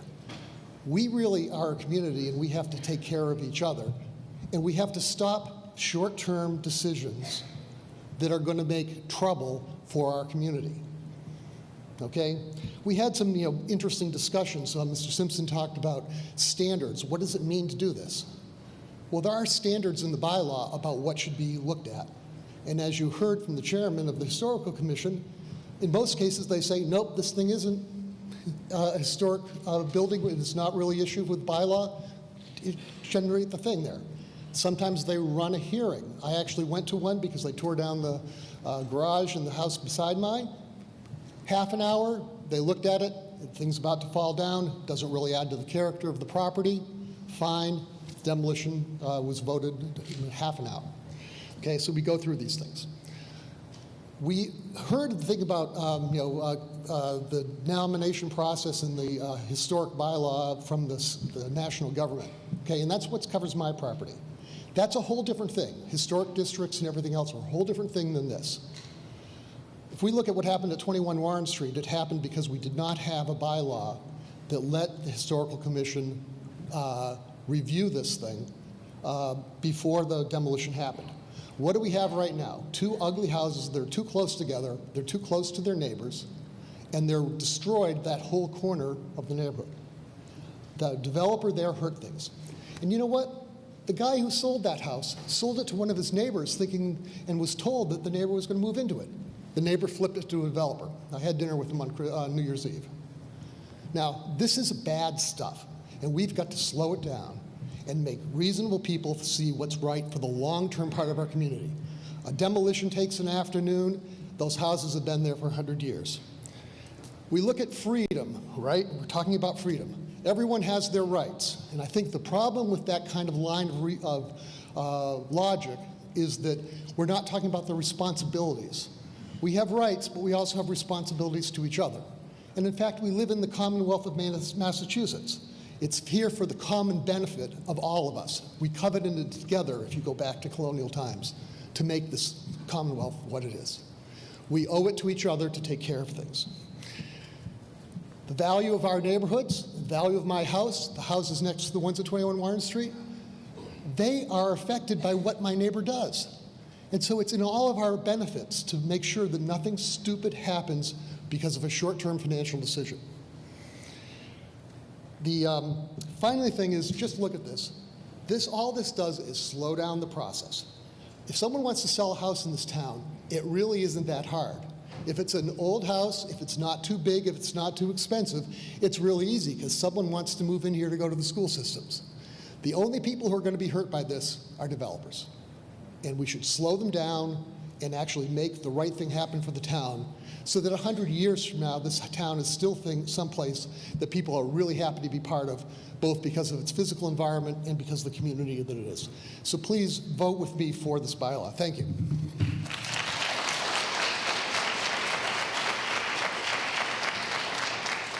Yes, sir.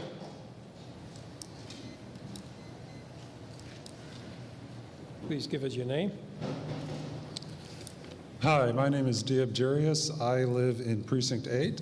My home was built around 1890. It is not on the National Historical Register, but it would be subject to this bylaw. There are a couple of things I've heard this evening which I think need some clarification. And one is that the proposed bylaw does not affect your ability to sell your house. You can go ahead and sell your house. It does, if you just want to sell your house, you can go ahead and do that. It does not actually turn your house into something labeled by the National Historical Register. It does not prevent you from adding an addition to your house. I have a house which I put an addition on a few years ago, and that addition, if I were to try to do it again underneath this bylaw, would still go ahead. One of the great concerns that I hear here, and I take it seriously as a property owner, is the question of property rights.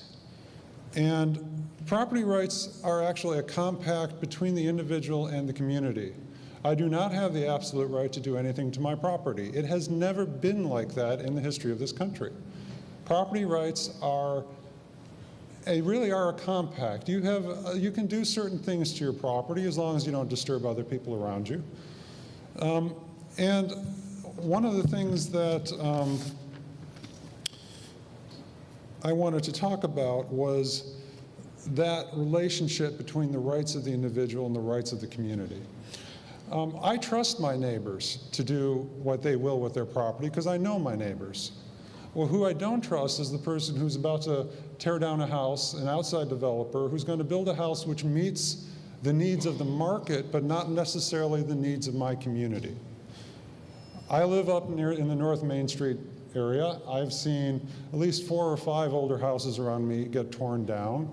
I'd say over the last 6 or 7 years, they've added enough capacity to house another 40 children. At $11,000 a year, that's 40 times 11, more kids in our schools.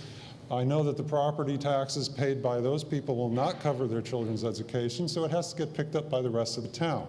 So that's something that the market is really good at selling to new people, and it's really good at making money for developers, but it's not necessarily really good at helping the town with what it needs. Our town needs affordable housing. These older, smaller houses, in some cases, aren't in great shape. In some cases they are, but they're being attacked, and these smaller affordable homes are being replaced with very large mansions. I have a whole bunch of them popping up all around me. I've got 2 within 30 seconds walking of my house. And I think that's pretty much all I wanted to say. I believe that leaving the concept of what is a historical house up to some commission in Washington, D.C. is not a great form of democracy. I think history is something which we live, which is formed within our communities. And I think it's up to our communities to decide what's important to us, what's historical and what's not. So I don't believe simply having a label on a house saying this is from the National Historical Register really means that it's properly historical, because you do have to jump through hoops for that. But when I look around my neighborhood, I see a lot of very important historical houses which trace how my neighborhood grew. And those houses aren't on the National Historical Register, and if they go away, my neighborhood has gone away as well. And I've seen a number of houses go. I've seen there's an 1850 or an 1860 house that got torn down and is gone. I've seen houses on large lots, which used to be in my part of town. You could get a house, a reasonable sized house in a large lot. That's all being subdivided, and you've got 2 houses in there. And we've now lost the feel of what that neighborhood was like. And for me, that's losing the historical concept or this historical character of my neighborhood. So in closing, I believe that we need something like this so that we retain that history, and that by having something like this, we can allow time to tell us what are the important structures and what aren't. And I ask you to vote for this. Thank you. Vote. Thank you very much. Gentleman way up back. Is that Mr. Natali? Oh, excuse me.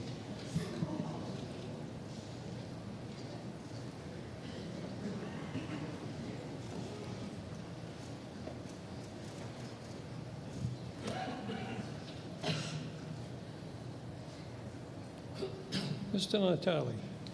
Yes. I'm frankly very surprised to see this article on the warrant. I was at a presentation 2 or 3 weeks ago with the Historical Commission at Town Hall, and there were about 200 people there. And the opposition to the proposal to add some 1,980 homes to the list of possible designated historic buildings was intense and unanimous. I want to say 200, I don't recall anybody speaking in favor of it. And that evening, there were probably 15 or 20 professionals, a couple of real estate people, architects, town planners, all of whom opposed this. Winchester, someone said, is a beautiful little town, and it got that way without the benefit of these bylaws. We're doing fine. I would, yeah, I'm a property rights person. I would say this. It is not a good thing. It is not a good thing for an owner to have his or her home designated as historic. The last speaker, I think, also said something about, you know, the word developer is a bad word. I don't get that at all. But I think the previous speaker said something like, these larger homes have more kids, and that's a burden on the school system. I don't think that's true at all, and it's rather irrelevant. I think people who live in older homes, they move out, their kids have grown, they're being replaced with younger families, but I don't think there's any population change at all.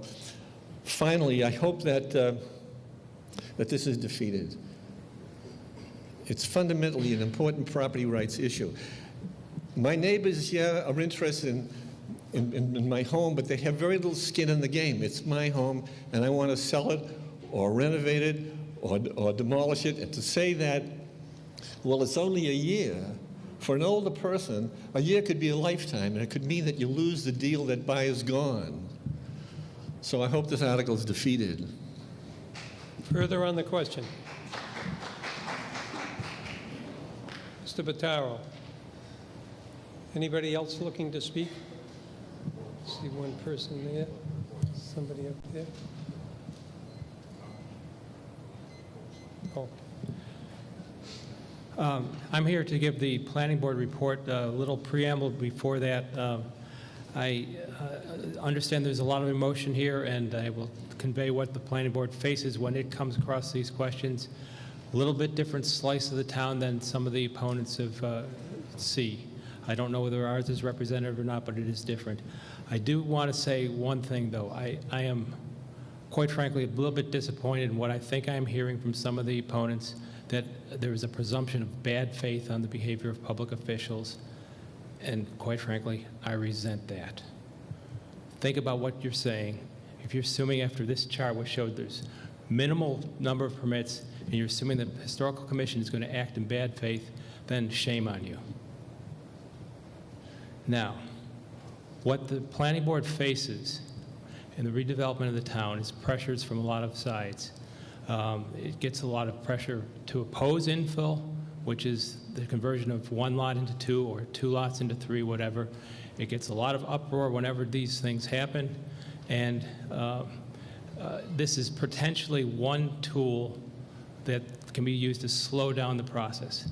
It does not block the demolition of these homes. It just delays for 1 year, up to 1 year, and encourages dialogue.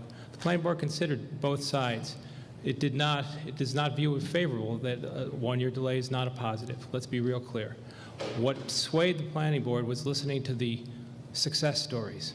The delay caused dialogue, debate, and ended up with win-win outcomes where everyone was happy. The homeowner was happy, the developer, there was one involved, and there were developers involved, was happy, and the neighborhood was happy. That's what we need to try to do as a town when we come to these decisions. Thank you.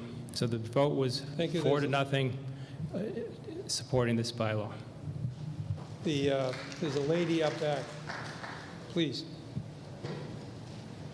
You have to stand up if we can't see you, so if there's anyone else wanting to speak, Mr. Powers, and there's a gentleman up back. So we'll hear those three, and then we'll go to the question. Oh, and the Board of Selectmen is trying to get my attention. Thank you, Mr. Moderator. I'm Carol Savage from Precinct 5. I attended the public hearing recently, coming in predisposed to be in favor of this motion, but after listening to a long emotional discussion by a lot of residents of the town, changed my position, and so I wanted to share the thinking. I felt that there were two themes that were present that evening. One was those who were interested in preserving historical properties, which is the role of the Historical Commission, and I applaud the spirit of this motion. I do feel in favor of the spirit of the motion. I believe in the historic value of our community and the assets of the properties that are historic in this town, worth preserving. But I also heard loud and clearly that one thing that concerned a lot of residents in the community was this pressure for development, and that didn't affect just houses that were older than 1920, but of all ages of housing stock. Every house is vulnerable in that regard, and that there was a lot of talk from architects and around saying that our zoning laws actually need to be re-examined, that our zoning makes it very easy to put up all kinds of houses that are out of character with the houses around them, and that was as much a theme of that hearing as this preserving of historical houses was. So I became convinced that that was at least as important a conversation for us to be having as how to preserve historic houses. And I was intrigued with some people saying, as their house is their primary asset in the economy that we live in now, that if your house is built in 1918 and your neighbor's house was built in 1922 and you're trying to sell your house, now suddenly your house may be worth less than your neighbor's house. And that may not be that affordable for some people right now. So I was persuaded, those of us who stayed to the very end of that meeting heard some people talking about the towns like Lexington where all houses are subject to this demolition delay, and then they go through a process where they're reviewed by the Historical Commission, and then you and your neighbor are being treated equally, whatever year, regardless of what year your house was built in. And I was convinced that there may be room for more thinking on this. So I applaud the spirit. I live in a beautiful old home. I would hate to see it torn down. I know that this has saved a number of beautiful houses in our community, and I applaud that, but I think there's room for more thought here, so I plan to vote no on this and hope that you will come back and re-examine this later. Thank you. Thank you very much. There was a gentleman over here. Yes, sir. And then Mr. Grenzebach, he's been trying to speak, so we'll hear these two speakers, and then we'll, if there's no objection, we'll go ahead and have a vote. Thank you, Mr. Moderator. My name is Dexter Cronin, Precinct 2. Good evening, members. Short answer, the short story is I'm opposed to this. One thing that kind of flew up in my face here was they have 702 properties listed right now. It fails to include a large number of historical significance, and one of the reasons we have all this undocumented inventory, which we have enough of in this country as it is funding constraints. So it sounds to me like somebody would be looking for more funding in order to document and keep a grip on these other properties of historical significance.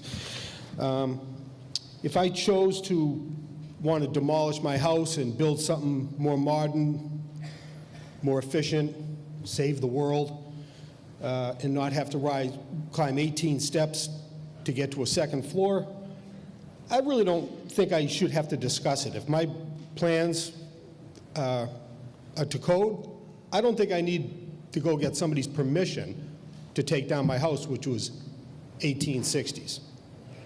That'd be up to me, not up to them. So, I mean, that's pretty much all. I get a personal stake in this, in my opinion.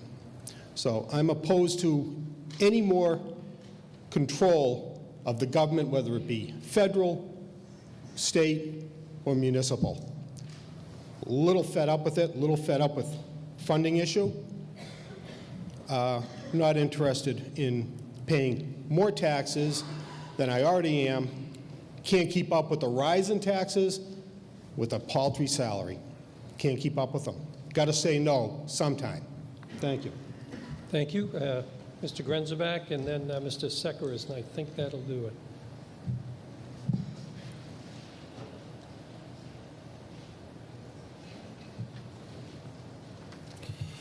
Mr. Moderator, ladies and gentlemen, I'm Lance Grensbeck, reporting the Board of Selectmen's report on this. The Board of Selectmen recommends favorable action, 3 members voting for and 2 against.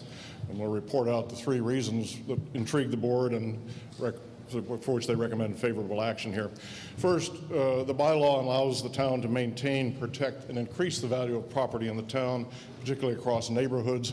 This is something that the Board of Selectmen is greatly interested in because it is the source of all the revenue that pays for our schools and police and fire services. We've heard much discussion over the last months and the last year that somehow this bylaw constitutes a taking.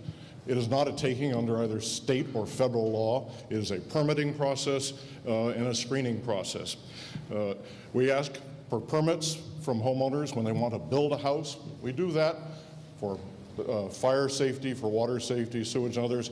And the historical reason for doing that is partially to protect the homeowner, but primarily to protect the neighborhood around it. The classic problem has been somebody who hasn't wired the house or built the fireplace correctly burns down the neighborhood. Classic problem is somebody hasn't hooked up the sewage correctly, they flood out the neighborhood and demolish the thing. In every case, these permits are largely put in place to protect the value of the surrounding neighborhoods as well as the individual property. What we're asking for here, talking about, is a permit that looks at the other end. It says, take 5 minutes and look at the value of this property to the neighborhood before you tear it down. Why is that important? Because I think, as you all recognize, when you're shopping for a house, when property appraisers look at housing, or when building inspectors look at it, they do look at the house itself, the number of rooms, the condition of the bathroom, whether the roof has been replaced in the last 100 years. But they also very systematically look at the neighborhood around you.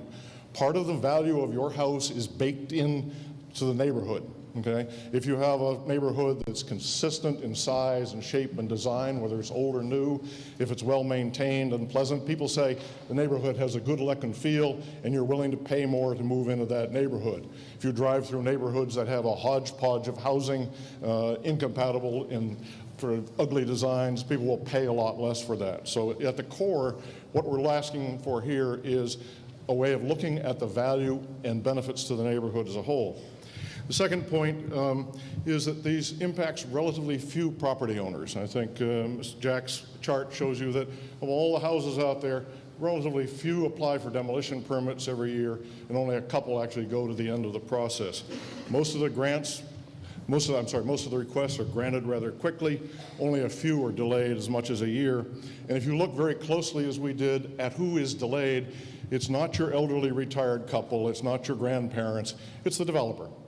For them, getting the permit, waiting the year is simply another piece in the process of a pipeline. They're not sitting around wasting time for that year.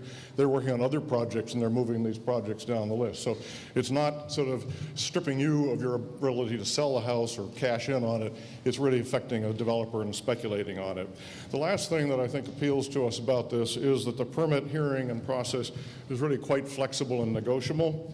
Most applications, I think, when you look through the thing, are decided within a week to a month, and the commission, I would point out, can rescind their delay orders at any time. So it's a negotiation process. People have said, well, wouldn't it be better to do it through zoning? And unfortunately, the answer is no, because zoning addresses building a property, how big, where, things like that. There's nothing in our zoning that really deals with tearing down the property, so it's pretty silent on that. If you put something in zoning, like a demolition control in zoning, you have to do it town-wide, and it's quite rigid, and I would really strongly recommend you not do that. To get off into an appeal in the state courts is really expensive. What we're talking about here is a quite local, effective process.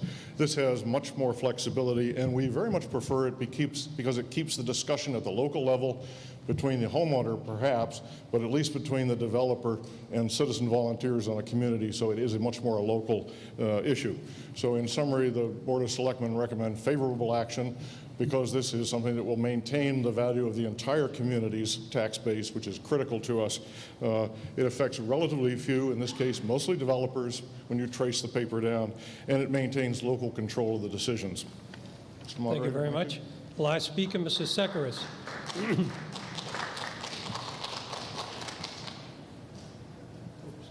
Thank you, Mr. Moderator. Fellow town meeting members. I'm Charles Sekaras from Precinct 3, town meeting member for I don't know how many years.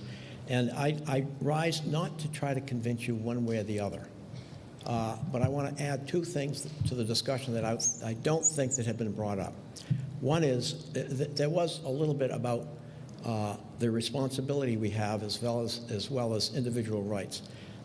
One is the fact that when John Adams wrote the Constitution of the Commonwealth of Massachusetts, he didn't call it a state, he called it the Commonwealth. And I believe earnestly that he did believe in individual rights. He also believed the responsibility of neighborliness. So I want to make sure that we all understand that that is an issue on this town meeting floor. The other thing I want to talk about is if a person loses his or her memory, and a town can lose a memory. I don't know if any of you have experienced or experiencing this right now, but I'm experiencing an older brother, and my wife is experiencing a younger sister going through dementia.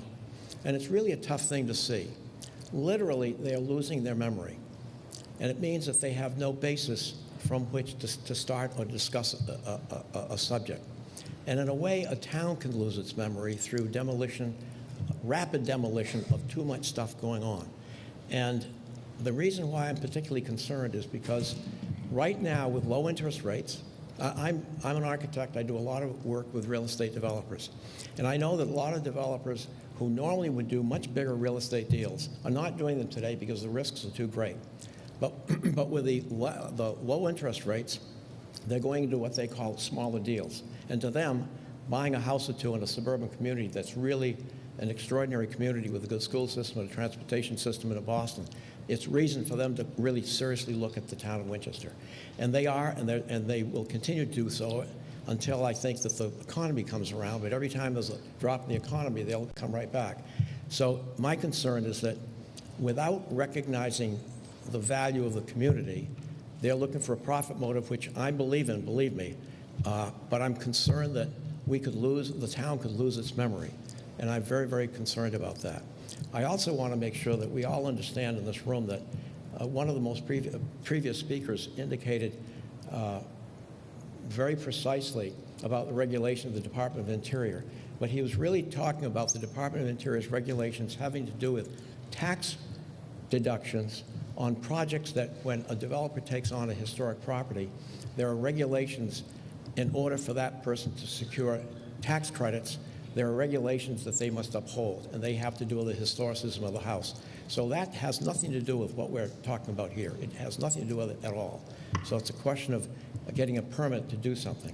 So again, I'm not trying to encourage you one way or the other. I just want to lay a little bit on your minds regarding how a town could lose its own memory. And I think that'd be a very tragic thing. Thank you.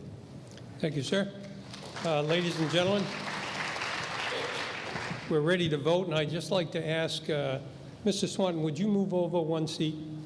Yeah, appreciate it. Well, that's two. That's even better. And the lady with the purple, could you move one way or the other? Yeah. So we can divide this. Hey, that's good. Okay, ma'am, the lady, would you move closer, please? I'm trying to get a line down the middle. Yeah, this way. There you go. So for the tellers, Mr. Leland, you'll be counting that group. Mr. Powers, you'll count the left-hand side here where there's a nice open border now. And you're going to be counting the selectmen and the people in this section. And Mr. Leland, you're going to be counting members of the Finance Committee. All right, we'll try it by a voice vote first. All those in favor of this motion, please say aye. Aye. Opposed? No. I'd say I'm undecided. So we'll count. All those in favor, please rise, and the tellers will count. Are you gentlemen town meeting members? Yes. Oh, is he? He's a town meeting member? Yep. You are a town meeting member? Oh, yes. Yep.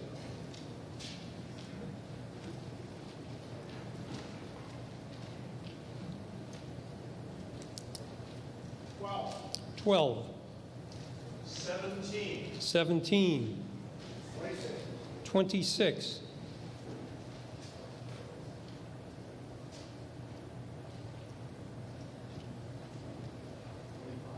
25. I can't hear you, sir. 25. Okay, please be seated. All those opposed, please rise.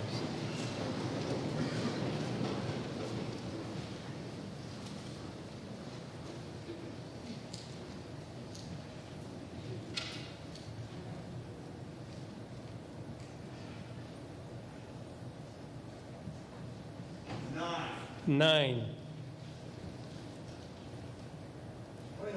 29. 30. 15.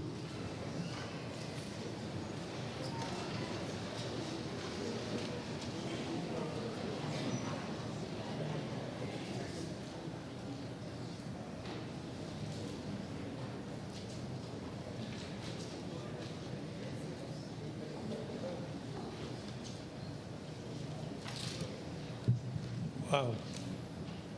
Are you ready for this? 80 having voted in the affirmative, 83 in the negative. The motion fails.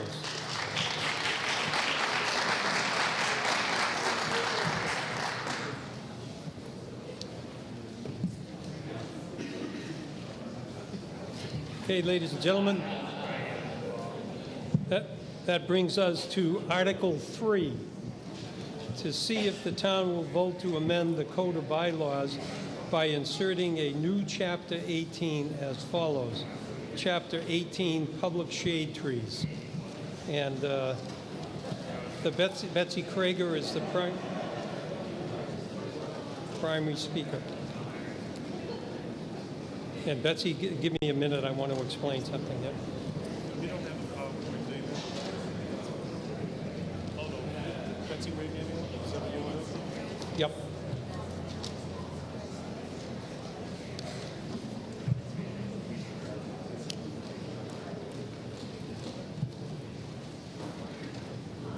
Want me to show you how to use this pen?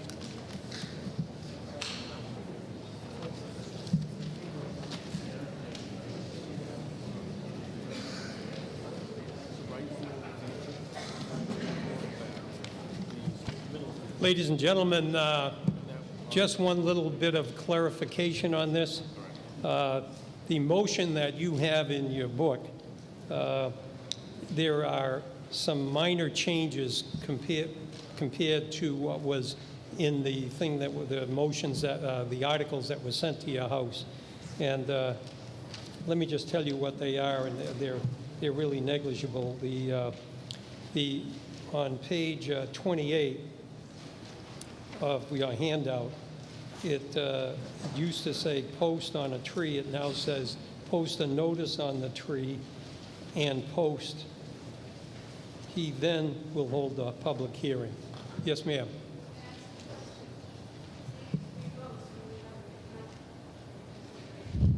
It's too late. It's been announced. It's too late. We've already moved on to another article. You can, if you want if you had done it earlier, you could have asked for a standing count, and that would mean we would have to call each one by name. No, you can't. You can't reconsider the article. Well, you could reconsider the article, but not now, because we're in another article, and when you do, that takes a 2/3 vote of town meeting to reconsider it. And then the other one was on page 29, and they just changed the name of the street tree to public shade tree. So those are in the thing. And now, so the main motion, which Mrs. Krager is going to speak to now, is the one that's in your book, and it's on page 23. Now, this is the third time that this article has been before the town meeting. And so, Mrs. Krager.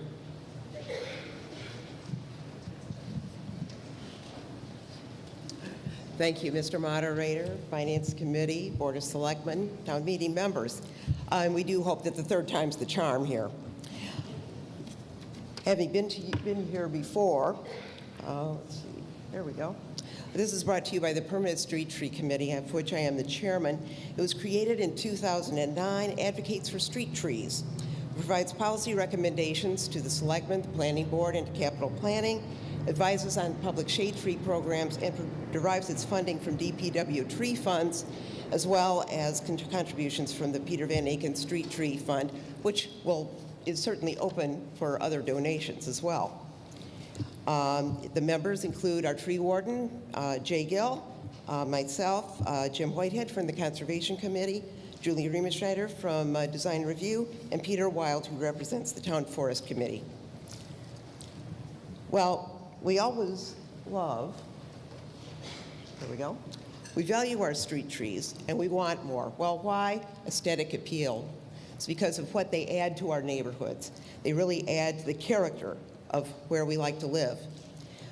They contribute to natural habitats, provides housing for trees and other animals, and we like having them around, and provides traffic calming along many of our major thoroughfares. It helps contribute to flood mitigation.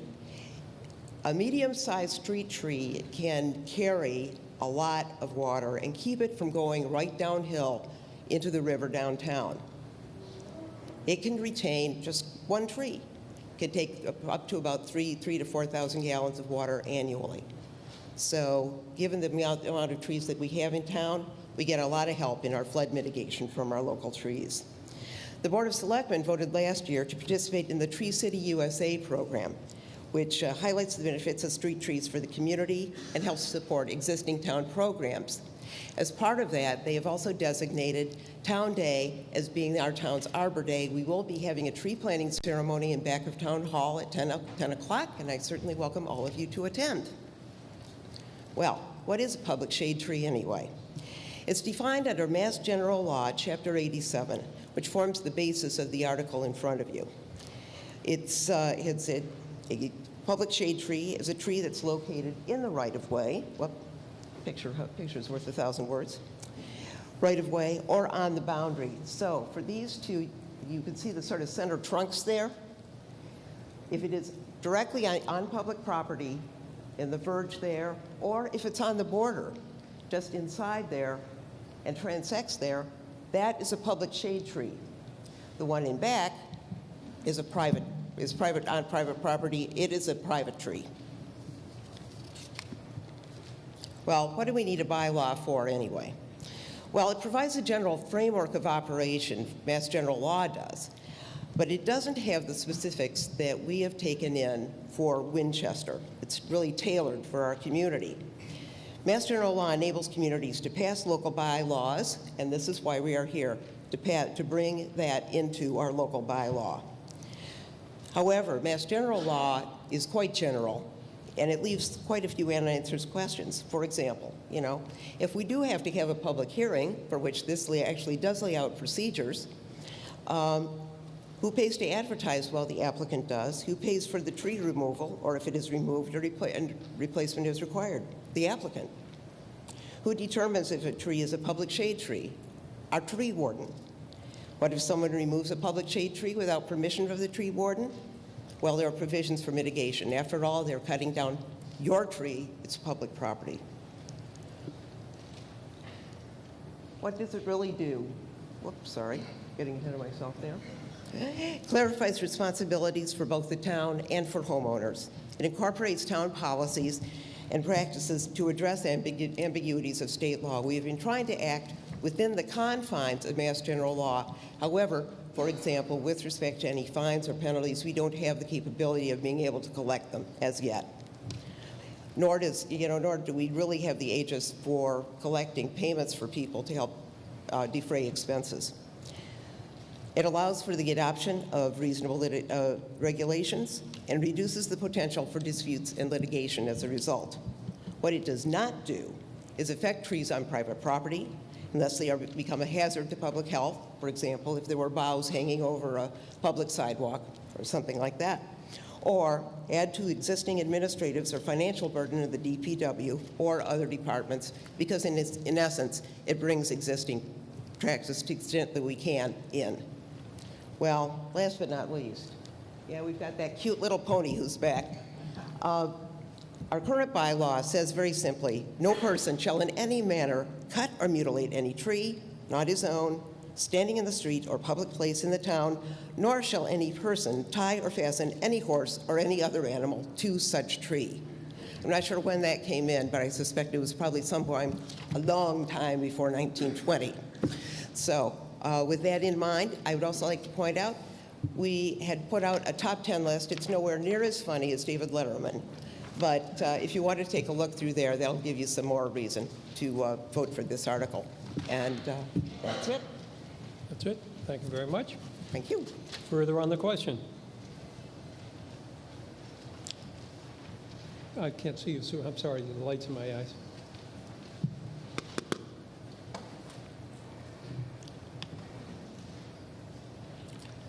Hi, Ron Clark, Precinct 2. I love trees. The more, the better. But I couldn't get through this article. It was so dense. Except for the horse, it seems reasonable, this bylaw, that don't cut down trees that don't belong to you. So I'm just wondering, is this a solution in search of a problem? Do we have a problem with people cutting down their trees? I heard one story from some neighborhood I don't recall that the utility came in and did a number on a series of trees. To me, that seems to be more of a problem than somebody cutting down a tree that doesn't belong to them. So I would just like the proponent to comment on what problems exist. I'm not necessarily against the article, but it seems rather dense, and I'm not sure if there is a problem. Thank you. Mrs. Krager, on a response?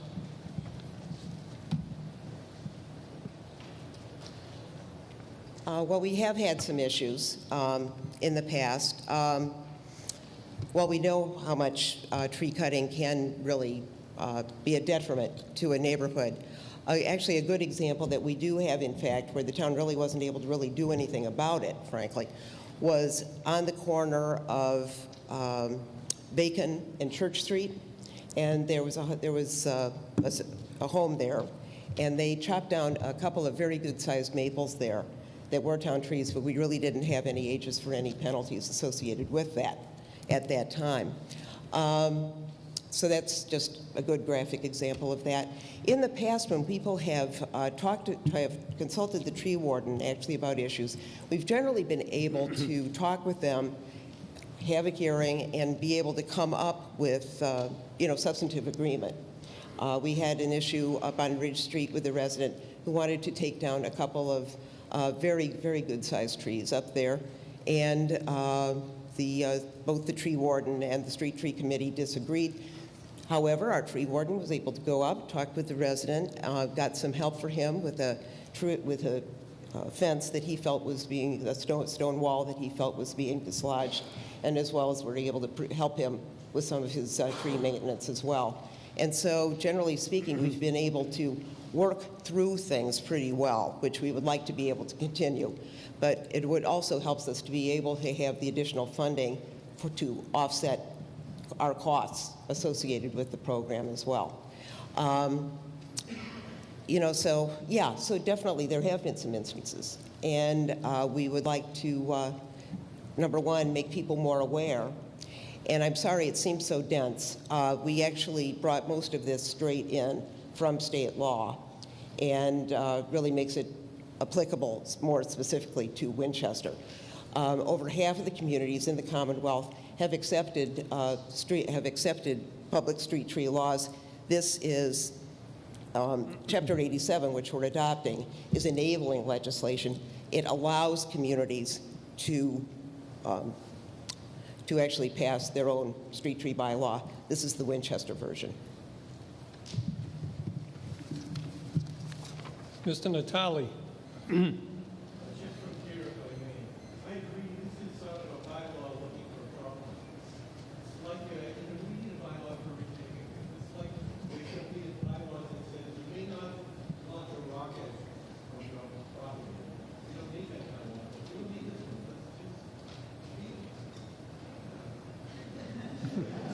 The gentleman next to him. Also right here. I had a tree up right in the corner of my property, which is on my property. town meeting. Dexter Cronin, Precinct 2 again. Hello on TV. I got a tree on the corner of my property which was scalped by the utility, a pine tree. I might just knock the whole thing down, and I don't intend to ask a lot of permission for it. You know, it's my tree, it's on my land. They didn't ask my opinion. I don't think they got a permit to come down and just scalp it. I mean, if they did a little selective pruning, that's one thing, but it looks like hell from Swanton Street. I don't see, oh, one other thing. There's that magic word again, more funding. I know a lot of it maybe you say comes from donations, but some of it from the DPW. More funding. Not interested. Moving on. Yes, sir, we are. Yes, ma'am. Hi, Ginny Reeder, Precinct 5. When I moved into my neighborhood, there were tons and tons of trees. I'm the lowest house on my street. I'm on a corner, and there was probably at least 50 trees up behind me. Most of them have disappeared. When they started disappearing, our basement started flooding. I am now, when we moved, when my husband and I went to look at the house, it was an extremely hot day, and we had looked at a lot of houses through the town, and we walked into the house we ended up buying, and it was very cool and comfortable inside. And it was because they had trees in their yard. I mean, we have talked about the benefit to the issues about the water and flooding, but there's also just something about, you know, the more trees, it's going to help us environmentally and also in terms of energy efficiency to have the cooling properties of trees. So I would urge you guys to vote yes, and I also would say that those who think it's not an issue, it's a huge issue when your house starts to flood because the trees have disappeared. Thank you. Thank you very much. Are you ready for the question, ladies and gentlemen? Oh, sorry. Oh. Yes, sir. Go ahead.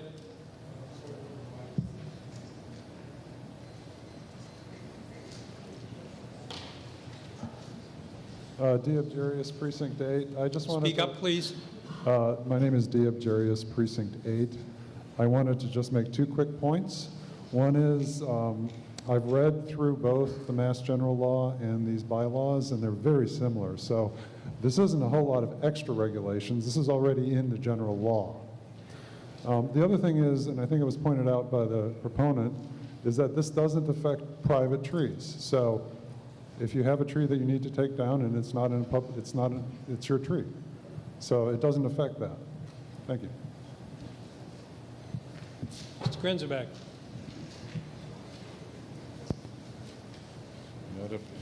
Mr. Moderator, town meeting members, the Board of Selectmen recommends favorable action. The vote was unanimous.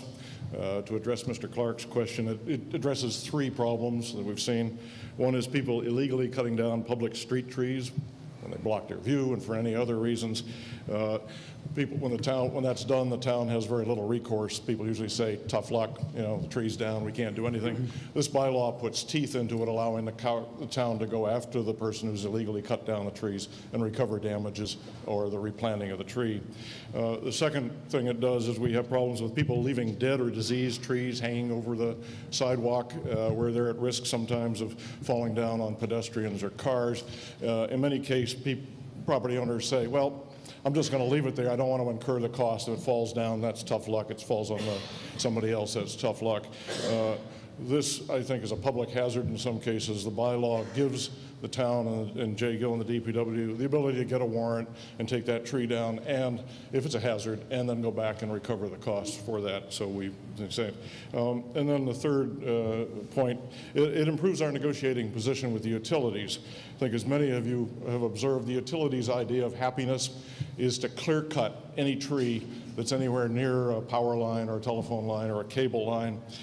This bylaw gives Jay and the town a good deal more leverage in negotiating, I will call it a haircut instead of a buzz cut on the trees in the town. So for these, there are 3 significant problems we've seen, and this does address each one of those quite effectively. Thank you.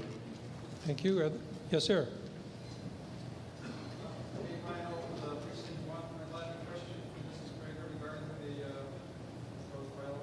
Yes. Yes. There's a mic coming down, sir. A significant issue that we saw with Hurricane Sandy was trees falling down on both private trees and public trees falling on people's houses. Can't hear you. Speak up. No, it's turned on. Hello? Tip it Okay. Yeah. A significant problem that I saw with Hurricane Sandy was both private and public trees landing on people's houses, et cetera. Is there anything in this bylaw that would help the review process to identify those trees that might not be in such good shape if they're on a, the median strip that is indicated, that action can be taken before those type of things happen, where there's damage to houses? In other words, is there going to be more oversight of some of these older trees that are diseased and endangered? Would this bylaw help that process? Jay Gill to answer that question. Jay Gill is the head of the department. Pardon? Yeah, he's is the. Come on down, Jay. Jay is the head of the DPW. Tree warden. I didn't really hear the questions, moderator. Can you Pardon? repeat the question? Repeat the question? You want to repeat your question, sir? I didn't hear it. He didn't hear it. Coming down. Jay, if, for instance, Hurricane Sandy had trees fall on houses, is there something about an aspect of this article that would help identify those trees in advance before they fell on houses in case of snowstorms and hurricanes, et cetera? In other words, to help protect homeowners.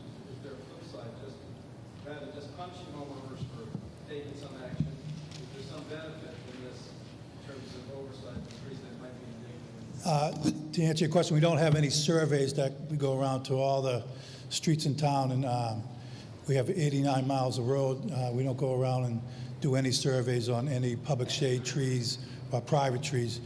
We do have a tree crew that goes out, looks around and we usually get most of our calls from residents. Further on the question, are you ready for the question, ladies and gentlemen? Okay, the question comes on the main motion. All those in favor of that motion, please say aye. Aye. Opposed? No. The ayes have it, and the motion carries.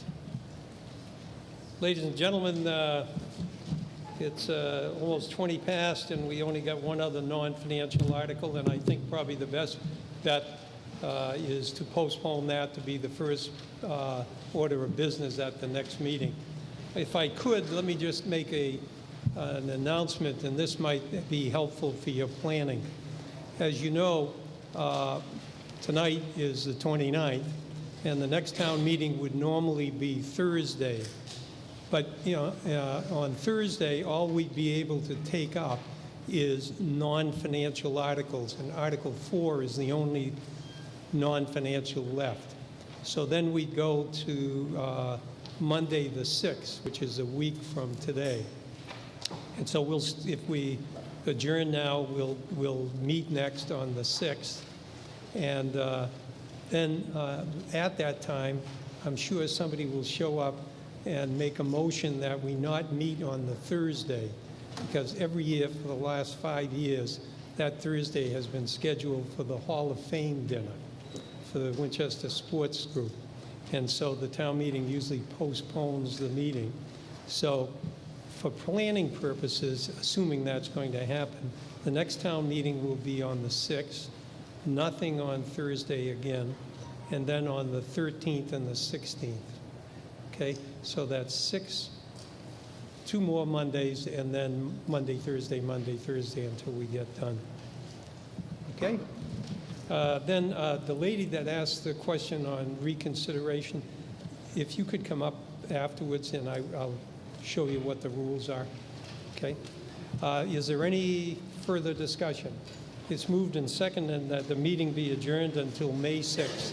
All those in favor, please say aye. Aye. Opposed? The ayes have it. Motion carried.